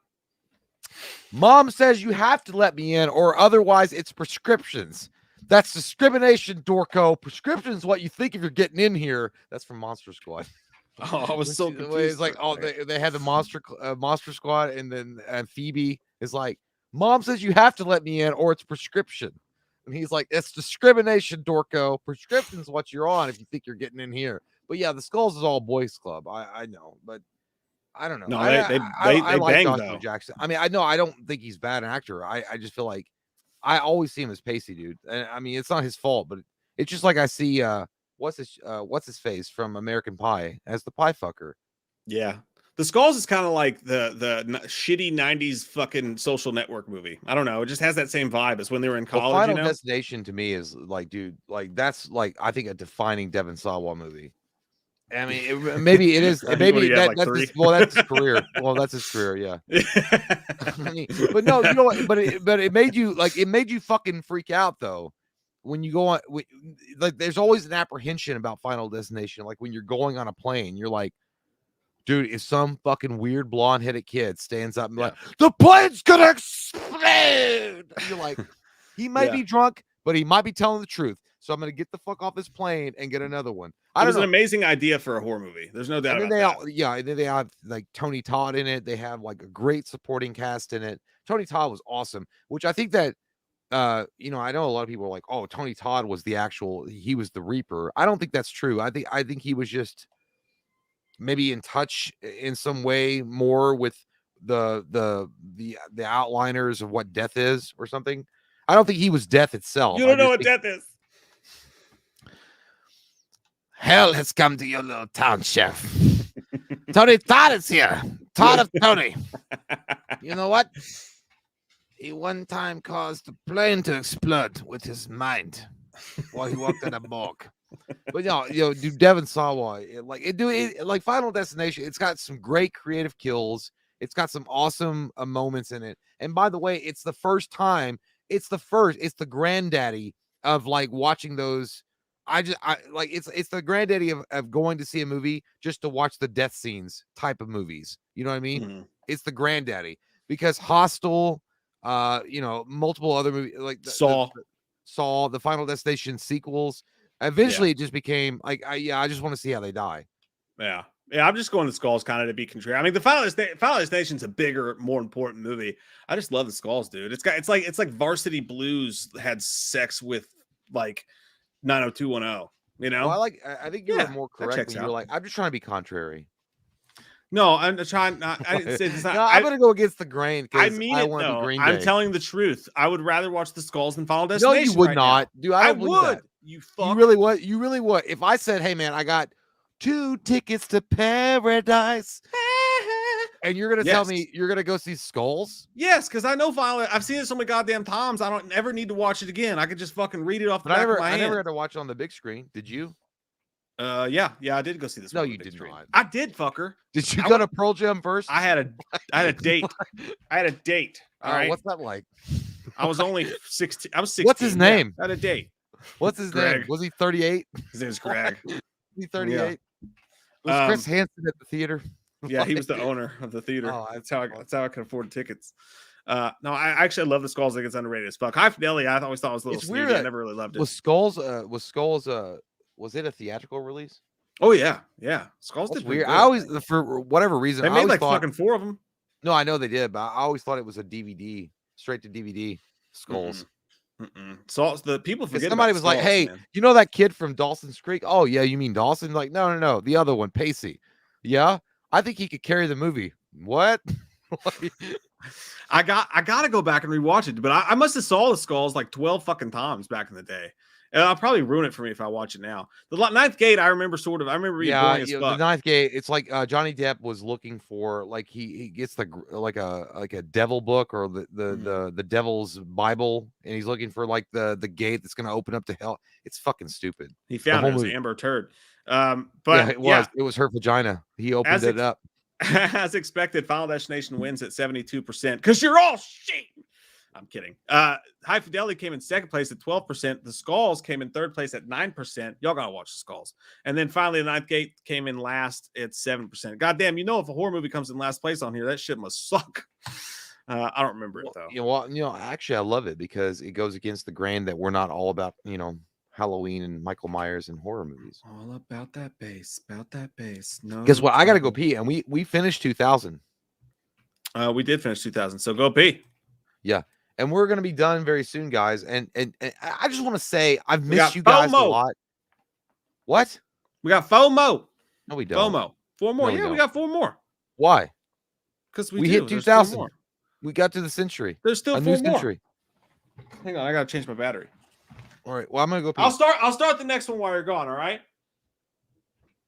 Okay, yeah, that's better. Impatient Patty. Yeah. Patty O'Houlihan was my grandfather's name. Oh shit! If you can dodge a wrench, you can dodge a dodgeball.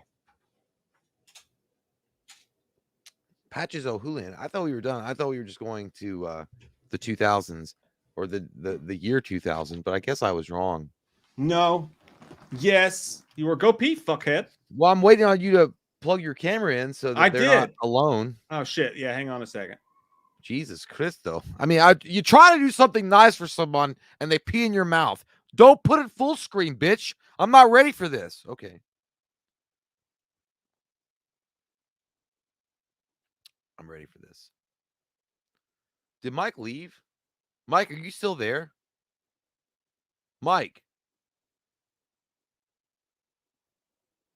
Okay, so here's the situation. Mike's not answering at all, so I don't know if his mic is muted or if the stream is ended or if I'm just going to talk to myself, which I'm fine with doing. I've done it multiple times. I try to talk myself up every morning when I look in the mirror, so it's fine. Boo! Oh, it was worse than Pennywise when he popped out of that sewer drain. Go leak your dick. I mean, yeah. Okay, I'll start the next vote. By the way, I'm going to go sit down when I pee, like that one guy said. I'll be back. Go poop out of your butt. I mean, what? Wait, that doesn't make any sense. Okay. It is the year, March of 2002. The month of the year. March 2002. What are you guys watching? Are you watching Blade 2? Are you watching Resident Evil, the first one? Someone with white shoes. Are you watching Panic Room? Or are you watching Van Wilder? This is a nice one. I like it. It feels special. I guess what you could say is that, we went to Applebee's and it's getting pretty serious. So, yeah, I guess you could say it's getting pretty serious. Yeah, so based on that list, it's getting pretty serious. Based on that list, what are we going with? Blade 2, Resident Evil, Panic Room, Van Wilder. Oh, God, it smells like shit. I'm going to go Van Wilder, actually. Van Wilder's my favorite movie on that list. I do love Panic Room. Panic Room's fucking great. I'd lean towards comedies these days, you guys, just because we just don't get them anymore. We don't get stupid-ass, dumb comedies like Van Wilder. And, I know Ryan Reynolds probably hates that goddamn movie and doesn't want to think about it. Just like he doesn't want to think about those dark nights when Alanis Morissette, when she told him that he ought to know. But I do think that Van Wilder's fucking hilarious. It's raunchy. It's funny. It's that kind of comedy at its best. I love that fucking movie so much. I just want to die at the American Pink Taco stand. And then Panic Room's definitely second place for me. David Fincher movie. Jared Leto was in that, even though he was fucking weird as shit in that movie. Jodie Foster. Panic Room's a really fun thriller that you can go back and rewatch. Once you've given it a few years and kind of forget Panic Room exists, going back and rewatching it again is really fun. I watched it with my 12-year-old like 6 months ago, and we had a good time watching it. A nice, what the fuck would you do in this situation kind of movie. And David Fincher directed the shit out of it like he always does. I miss it when he did movies like that instead of Mank. Who gives a flying fuck about that highfalutin horse fucking cock?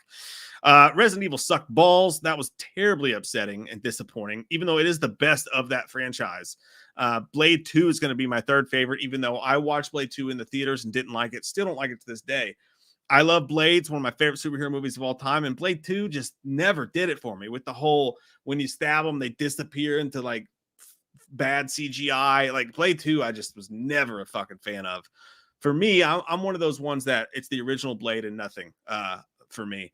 But yeah, I'd go Van Wilder, Panic Room, Blade 2, Resident Evil because it blew. But I had a good soundtrack if I remember correctly. You know what I mean? Berto says cream jelly donut. Cream jelly donut, hot peanuts, hot peanuts. I bit my tongue. But yeah, so let's see what you guys are thinking. You guys are thinking Blade 2 is winning. Wow. What a bunch of cunts you are. Yeah, Blade 2 is winning, and 43% Blade 2 is winning. Resident Evil at second place. God, what are you doing? What are you doing, Dad? Fuck, that's terrible, you guys. Come on. Panic Room at 19%. You're gonna tell me fucking that shitty ass Resident Evil movie's better than Panic Room? You motherfuckers. You cock and balls. That's insanity to me. Panic Room's in last place. You guys haven't even seen it. You didn't seen it. You don't even know. Liar whore. Liar whore. Blood shower scene was perfect, Dylan, in the original Blade. Talking about Blade 2, which I don't remember anything about except for I don't like the way they exploded into CGI popcorn. Blade 1 does have a great fucking opening, though. That was awesome. Christopher Parslow picked Panic Room. My guy. I love it. I don't get Resident Evil, man. The first one was the best, but Jesus Christ. They could have made it scary. They could have done so much, and they're like, let's make it like Neo fucking Technor and fucking metal soundtrack and have it be like every other goddamn movie. Someone watched 13 Ghosts on repeat and I want to make it like this, not about the game. I hate Resident Evil movies, so don't listen to me. Don't listen to me.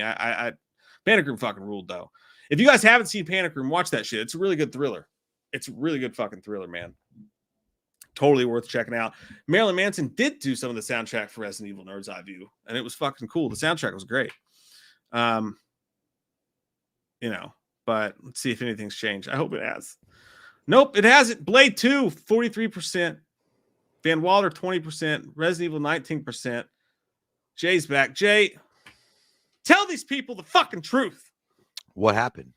You got to tell them what you would pick between Blade 2, Resident Evil, the original, Panic Room, or Van Wilder. I'm gonna peep it. What was the vote? Change them. What was the score? Right now, fucking Blade 2's winning handily. Resident Evil's in second place. Van Wilder's in third, and Panic Room is dead last. Ooh. I'm gonna have to go with Van Wilder myself. Yeah.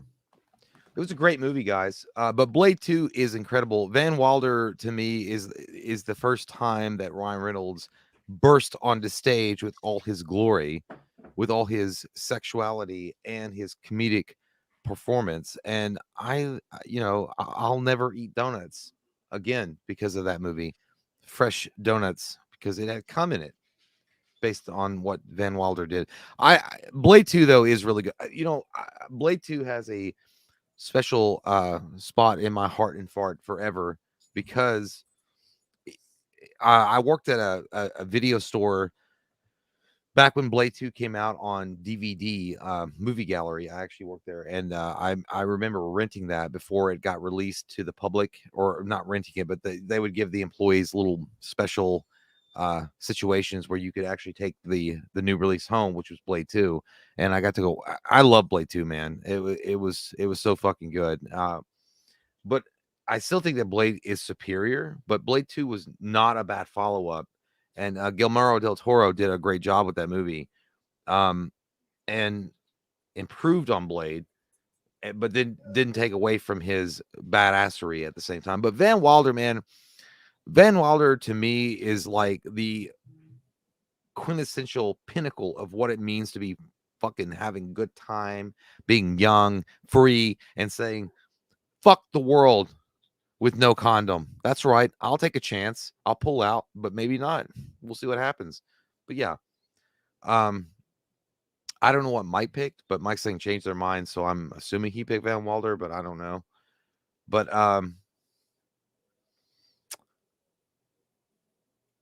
hold on a second. Hold on. I'm trying to get caught up here, guys. All right. There's so much chats going on here.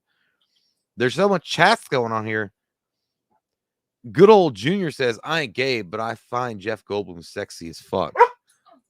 Hey, you agree. My dog agrees with you, good old JR.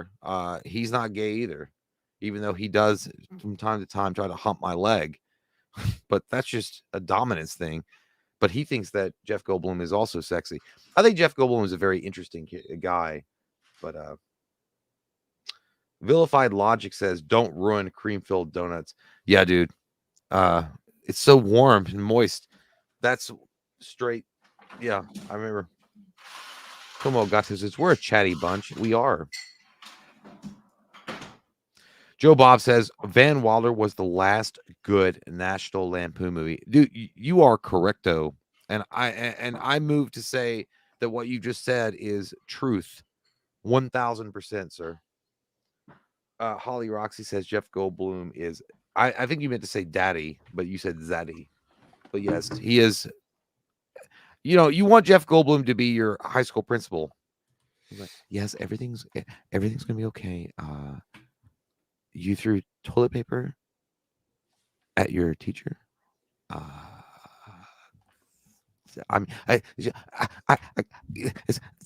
That's weird.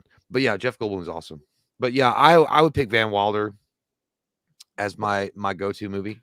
But and like again, Blade 2 is awesome, but I mean Van Wilder is you said it right. It was the last best National Lampoon movie that they ever did. That's big facts right there, dude, for sure. They disagree with us. Blade 2 wins at 40%. Second place is Resident Evil.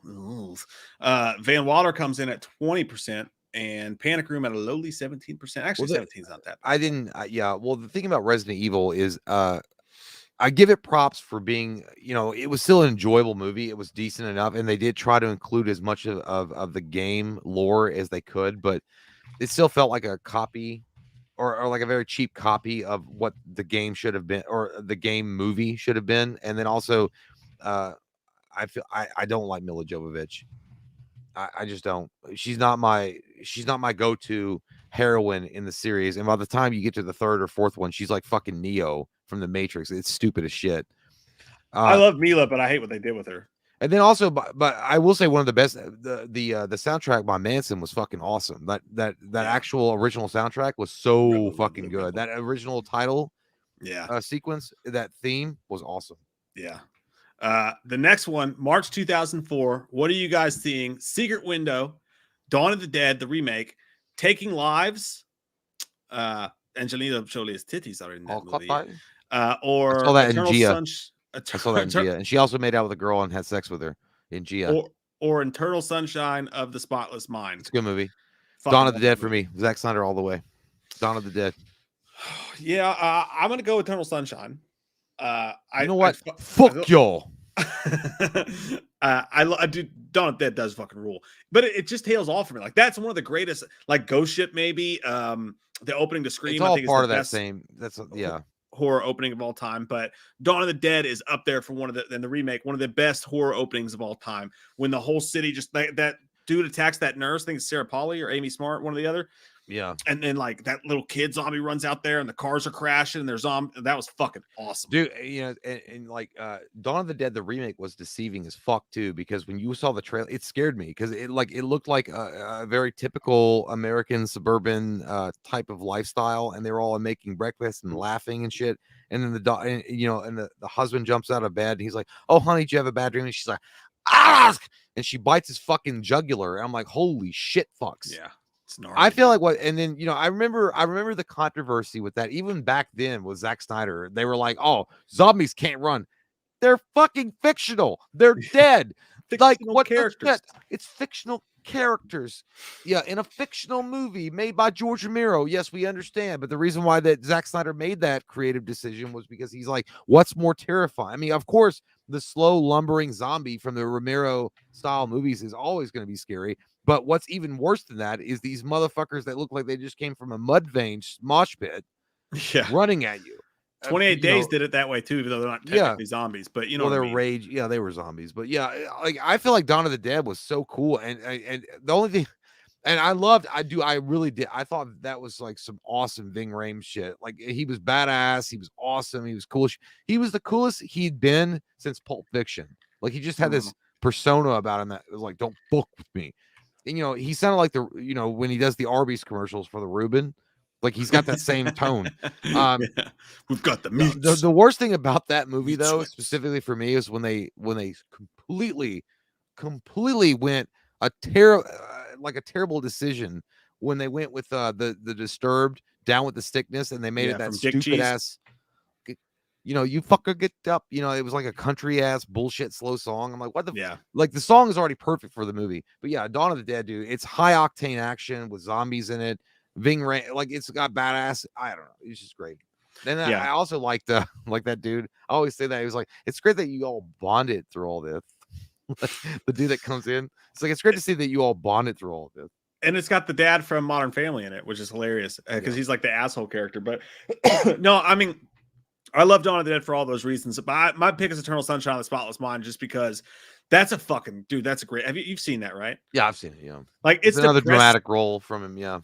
Yeah, it's depressing as shit. And I love Jim Carrey, but this is not the movie I love Jim Carrey for. But he was still great in the movie, and just the whole idea behind that you could go in, and if you're like your heart's hurting because the memory of somebody, and have their memory erased, and just the way they did that whole fucking thing. It's one of the few indie movies that tries to go all fucking weird and strange and emo, that actually fucking pans out and lands. Like Eternal Sunshine's fucking awesome, dude. I love that movie. No, I like it a lot. It's weird. Like Jim Carrey has actually made some really good dramatic movies. Like The Truman Show is one of my favorite that he's ever done as far as dramatist type of roles. But I still like the number 23 too. I can't help it. I think that movie's a hot horse shit pile of poop. But I mean, I think it could have been good. I just feel like it was directed really weird. I don't know. I feel like if the number 23, if they had taken the Jim Carrey character in that and put him in the Riddler, they did for Batman Forever, and made him this more sinister, dark, narcissistic type of guy, it would have been a way different type of Riddler. And Paul Dano would have had a lot bigger shoes to fill.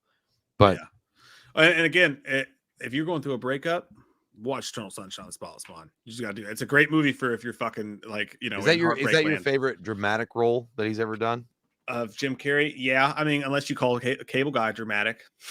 That would be the one, but yeah, probably, yeah, it's probably more just weird. But yeah, I think it would be my favorite dramatic role for him for sure. And then Taking Lives, it's just Ethan Hawke, Angelina Jolie. They showed it was literally all I remember. I always thought that was a little overrated. Is it's Jolie or is it Judd? No, that's Jolie for sure. Okay, Taking yeah, Lives definitely Jolie. The cover photo always looks like Judd to me. Ashley Judd. It seems like a movie Ashley Judd would be in. And then Secret Windows I actually would take Secret Window above Taking Lives. I would like too. That. But the thing about Secret Window is I mean, it's weird, dude, because it's like Stephen King forgot that he wrote the fucking story. It's a short story based on Stephen King, but he already did The Dark Half. It's literally the same fucking movie. And it's like Stephen King forgot that he wrote the story. And he was like, oh, I'm going to do a short story about this guy that has a split personality that's an evil side of him. I was like, oh, shit, I did that one back in the 80s. It's called The Dark Half.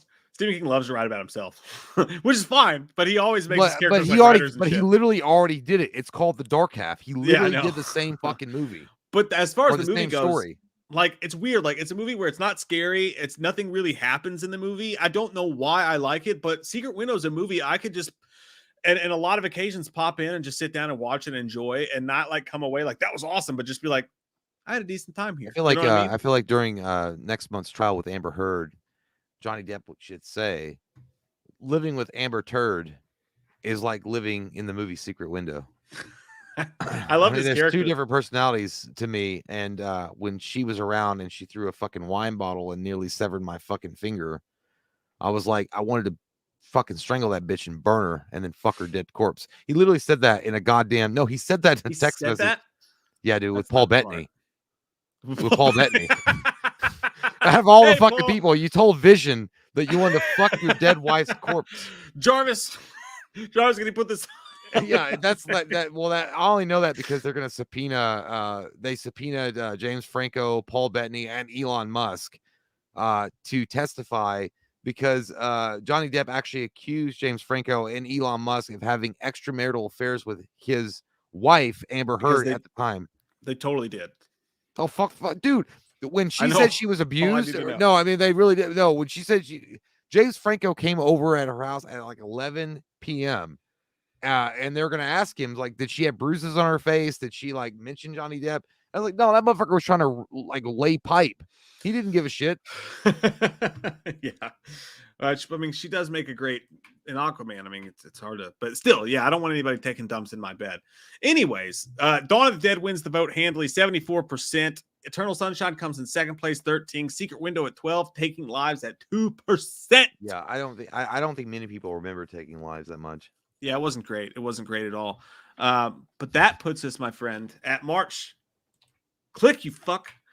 We are now in March of 2007, which doesn't seem like that long ago, but technically it really fucking is. You've got, this is a good one, actually. I like this one a lot. One that Jay just watched for the first time recently, Zodiac. It's a good one. 300. Mm-hmm. Dead Silence, which a lot of people love, still can't get into. One of James Wan's early movies. I don't know what you guys are thinking. And Behind the Mask, The Rise of Leslie Vernon. It's a great show. It's a great movie. That's tough. That's a good one. Mm-hmm. That's a good one. Zodiac would be my number 2. And then what was the other one? The other 3? Zodiac, 300, Dead Silence. 300 is number 1. I mean, get out my face. Get on my face. I want to see shirtless Gerard Butler. I want to see the Spartans do what they do and take on Xerxes and say fuck it and look hot with oiled up muscular bodies. I mean, is that gay? No. I mean, who doesn't want to watch that?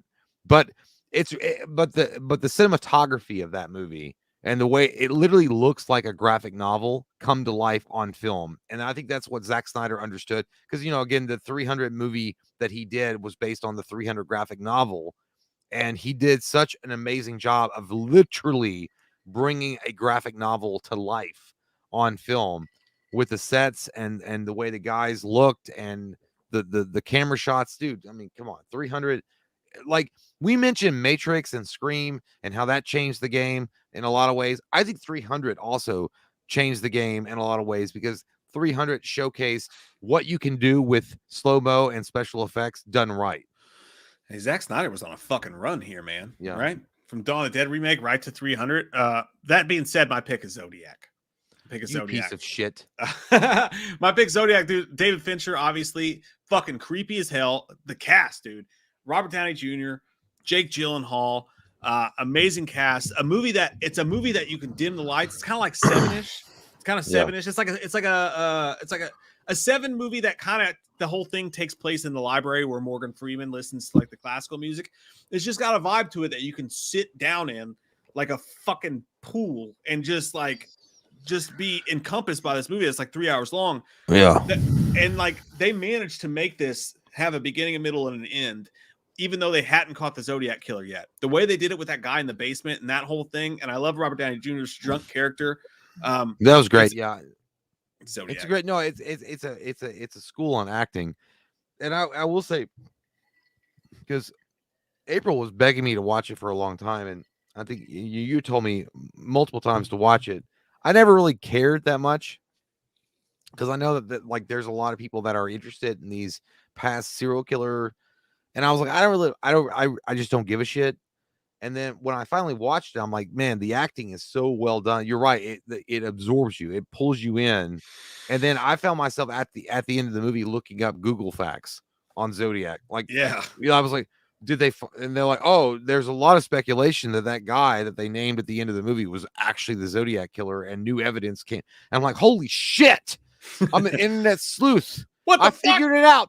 I figured it out with the help of Reddit and Google searches. That was him.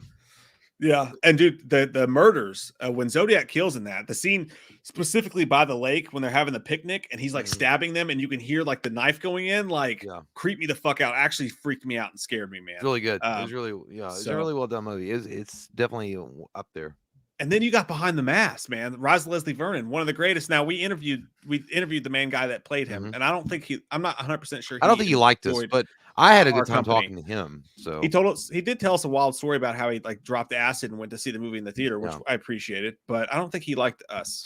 No, he was nice though. He was nice. Yeah, he was a great interview. I mean, I had a good time talking to him, but at the same time, it was a unique movie, and that's what I think that is the takeaway about away from Leslie Vernon is like you never really seen anything like that before. It was like a reality show that was put on TV, and this guy is actually a fucking killer though, and he enjoys what he does, and he enjoys his work, and he actually is involved with other people that enjoy what he does as well. Like the guy, like not his dad. It was his dad that was like encouraging him. So we're proud of you, son. I felt like the whole thing had a very Scream vibe to it, in its own way. I don't know. It did, yeah. I found footage kind of Scream vibe, and I love the end. It was like psycho killer. Yeah, well, I mean, I think the biggest tragedy with that movie is they didn't make a sequel to it. I think that what you should have done. The movie came out. It got it was a cult hit. And then give it a couple of years and then make a sequel, like 2 to 3 years, and then make a sequel. And to be fair, he carried that fucking movie. Like, 100%. He was great. He had a very Timothy Oliphant type of vibe. Every time I watch it, I go like, why is that guy not a huge fucking star? Because in that role, and remember he told us, he was like, I went to audition for it, and everybody I heard in the other room were like, I'm a serial killer, and they were like being scary. And he's like, so I thought I'll just do it different. And I went in there and was like a wise ass and was like jumpy and off the walls. And I was like, dude, you made that fucking movie. Like you made that fucking movie what it was. Well, he's definitely a guy that bought into it. So it worked for him. But I mean, but at the end of the day, it's for me, it's 300. I mean, in that year, I'm gonna go see shirtless dudes with oil all over their abs. I do love 300. It's a fucking banger of a movie, dude. So the audience says Zodiac 40%, 300 at 39%. Fucking close. First off, you sick motherfuckers that like to glorify serial killers. Why don't you go suck on a Spartan dick? Dude, how badass, how full of man juices were you when he was like, a god can bleed or whatever. It's like, dude, how much, dude, he put so much stuff into the ether. Like he said, this is Sparta. How many times have you heard that? Oh yeah, dude. Like Zack Snyder literally created a new saying in the world. Now it's tied. Hey, I'm going to end the poll with it tied, actually. Tied at Zodiac, tied with 300. And the other two, Dead Silence and Behind the Mask of Leslie Vernon, are both tied at 11%. Dead Silence, Saw it, hated it. Years later, we're doing this YouTube channel. Everybody's like, dead silence, dead silence. Went back, watched it, still didn't like it. It just doesn't do it for me. Is that the puppeteer thing? Or yeah, it's got Ryan Quanten from True Blood in it. That movie blew asshole. I'm sorry. I know that some people like that movie, but I no. can't. Leslie Vernon won by 1% on that one, but I feel like that's a strong choice, Cotton, and I feel like it's the correct choice. Yeah, good old JR's right. Tonight we dine in hell. I always hated that he slept with his wife. Dude, that dude, 300 literally just makes you understand what it's like to be a man. Like, it's just testosterone fucking, or just be a badass. I mean, it doesn't have to be a man, I guess, but I mean, it's pure fucking fuel of rage. Like, being like, no one will take what we have found ourselves. I don't know. I love it, dude. I don't know. I can't. And like, I love that scene when Gerard Butler tells that humpback motherfucker, and he was like, I hope you live forever. He's like, like there's so many small things in there. Please. Like, it's so good. He's like, Paul, please let me turn your vital. And then when he goes out, it's so fun. And there's so many gross shit, but it's shot so well. Like when they go up and they're trying to get the seer, and she's like around all those nasty like leper old men, and they're like touching her body, and she's like, oh yeah, those oracles had some nipples though, dude. Yeah, I'm like, those oracles had some ding ding. I loved it, dude. And you know who his wife was in Gerard Butler? That was Cersei from Game of Thrones. Yeah, you fucked your own brother. Ooh, Eva Green in the sequel. Ooh, buddy, shit, fuck, hot, very hot. Very hot. All right, last vote of the night. It is March 2009. What are you guys seeing? Last vote of the night. Zack Snyder again. Watchmen. The Watchmen. So good. Big blue wiener. Last House on the Left, the remake. No. Knowing with Nicolas Cage, underrated badass movie. Good movie. It's a really good movie, though. Or I Love You Man with Paul Rudd. That's a great movie. I love that Bears. Movie too. I'm gonna stop at the base. The Watchmen for me. Rorschach. Zack Snyder has got an eye for bringing graphic novels to life on screen, and again, The Watchmen is a beloved graphic novel from Frank Miller. And he was able to capture that spirit and bring it to life on the big screen. And he does such a great job. And he has great casting. Jackie R. Haley was awesome as Rorschach. And the narration, like everything that Zack Snyder did, just not only with making sure his actors did the parts right, but the way he shot it, the way it looks, the way that it feels, it does feel like an alternate history of the 1980s. It does feel very dark and decrepit, but hopeful, I guess, in some way. What he did with The Watchmen is to me is a master class in directing. Master. Yeah, Metallica says so as well. And then yeah, I mean, what was the other three? I Love You Man, Knowing, and Last House on the Left, the remake. Okay, so my second would be I Love You Man. I didn't think I would like that movie at all, but I do appreciate what it's, because what I think it does is it examines what dudes are like in a way that most films can't really capture, like how dudes become friends, because it's a lot easier. And I mean, it's not being like, when men versus women or whatever, but guys becoming friends, it's especially hard because it's like, you're like, hey man, I want to hang out with you because I like you, but I ain't gay. I don't want to suck your dick or anything, because it's always got to go to that. Like, girls could be like, oh, so you like the same dress I wore? Girl, I got this at the mall at Saks or whatever, and we can go there to get tomorrow. I'm like, girl, I'm gonna be with you, and then they become friends. Guys are different. Guys are like, you meet each other at the bar, or like you're hanging out somewhere that you're like a football game or whatever, and you guys get to talking because you're like right next to each other and you're talking about the game or talking about a movie or something. And the other guy's like, man, I like this dude. This dude's cool, man. I want to hang out with him. I want to play video games or something. I want to like watch movies and eat popcorn and like eat pizza and shit, or go to the bar and just have a couple of drinks and talk about my life problem. But you can't say that because you'd be like, no, if I say that though, he's gonna be thinking I want to like fucking suck his dick or something. I ain't into that. Like I ain't gay. I feel like I Love You Man examines that perfectly. Luckily, Mike and I met when we were in like 5th or 4th grade, where it's like a lot more easier But like it really does examine like how hard it is to make friends when you're an older male. Anyway. Yeah, no, it does. Yeah, it captures that awkwardness perfectly. I just love how, and I love the story because like Paul Rudd's never had a guy friend. You know what I mean? He's always just had girlfriends and stuff like that. And there's so many people that are just like that.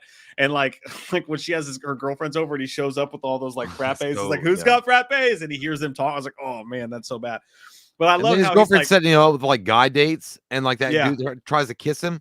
That's the problem right there. That's the problem. I do love like there's so many scenes like when he's trying to be cool, but he's like so awkward because I could be awkward like that in like in like public easily. He's like, "See you later, bro." He's like, "See you, bro. See you later on the Minjay." He's like, I don't know why I just said that. He's like, "What does that mean?" He was like, "I don't know." He's like, "Oh, okay." Well, see you later.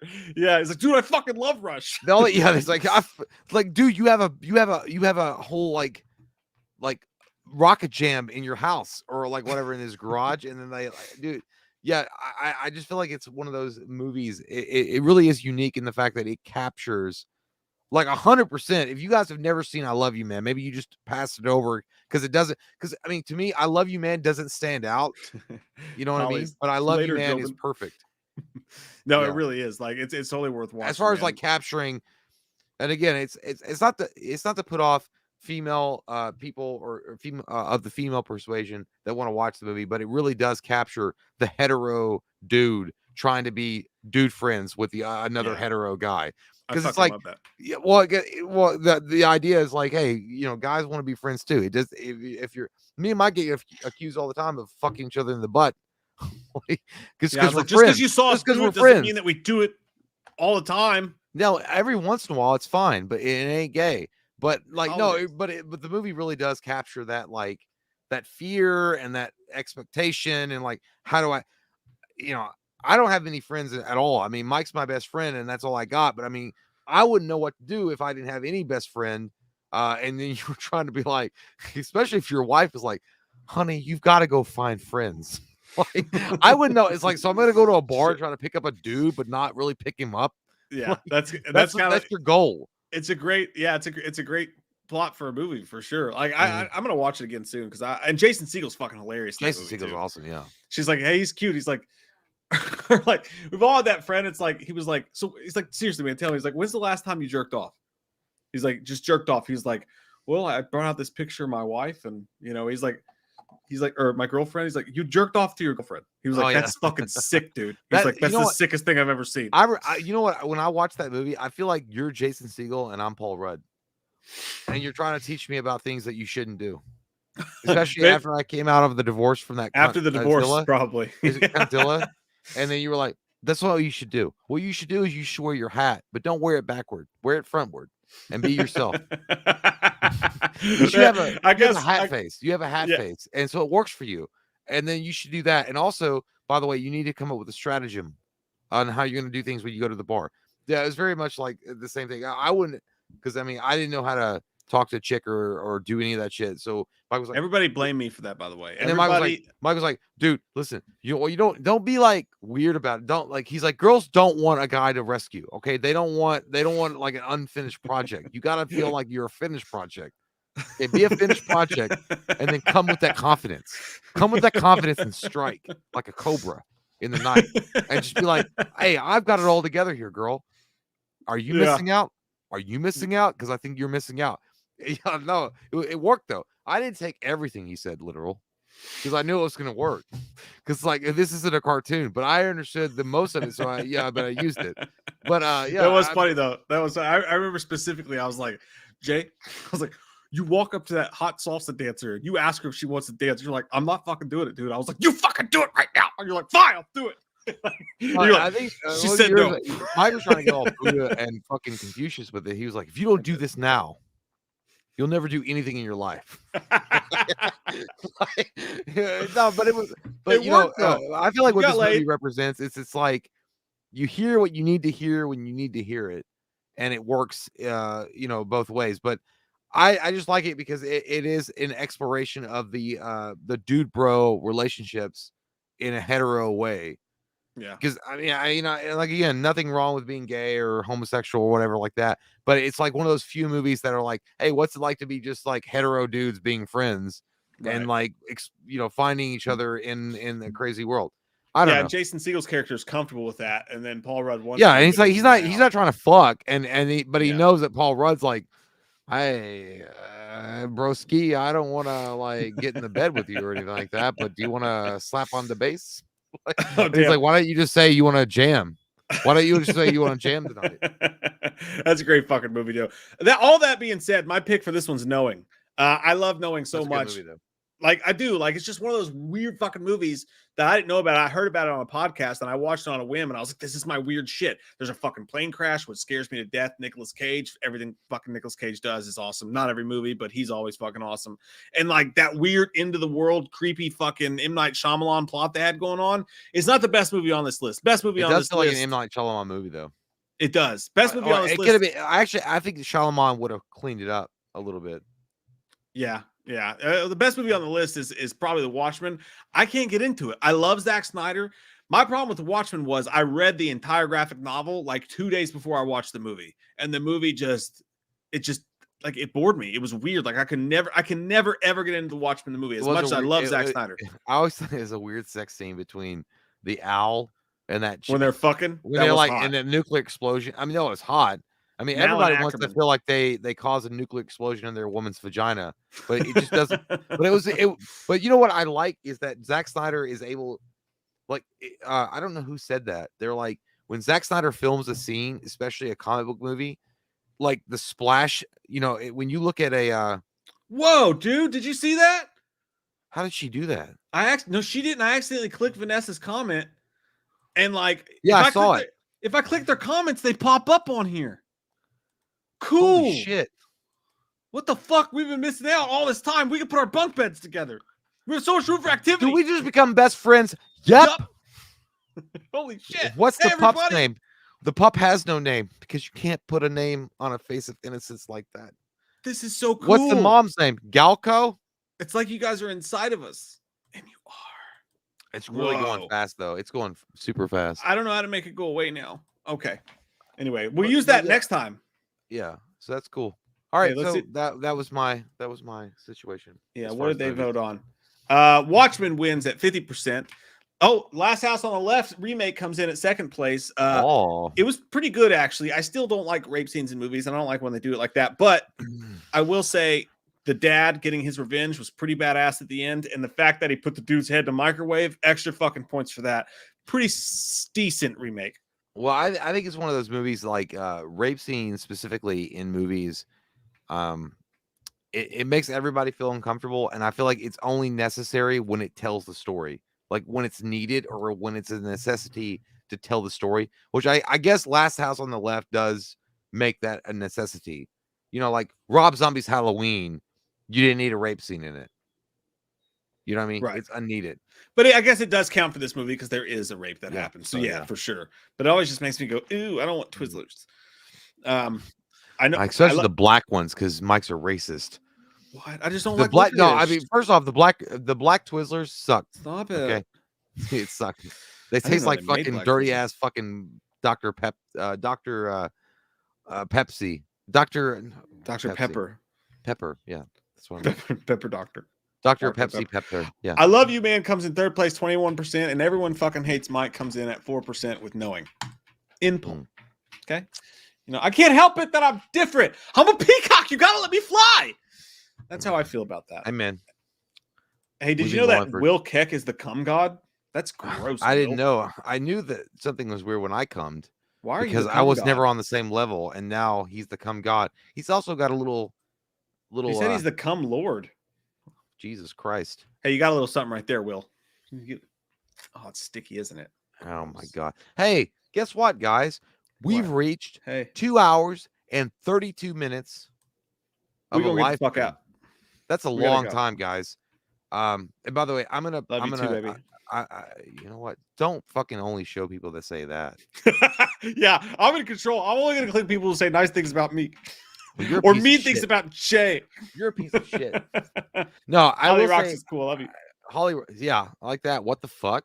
What? I will say, I would not have gone the 33 or 35 minutes of talking about bullshit. I totally forgot about this box office thing.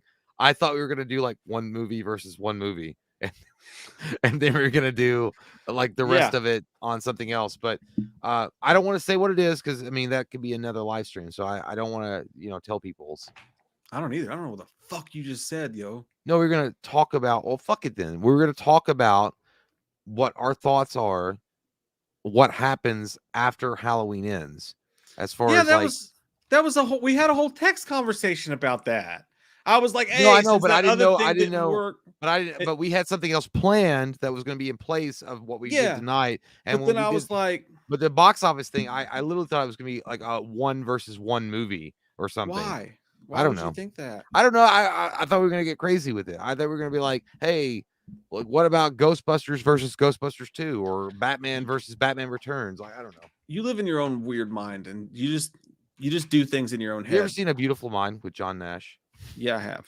Yeah, it's a good movie. Sometimes the great John Nash, everybody. Yeah, I want people to understand that it's like that sometimes.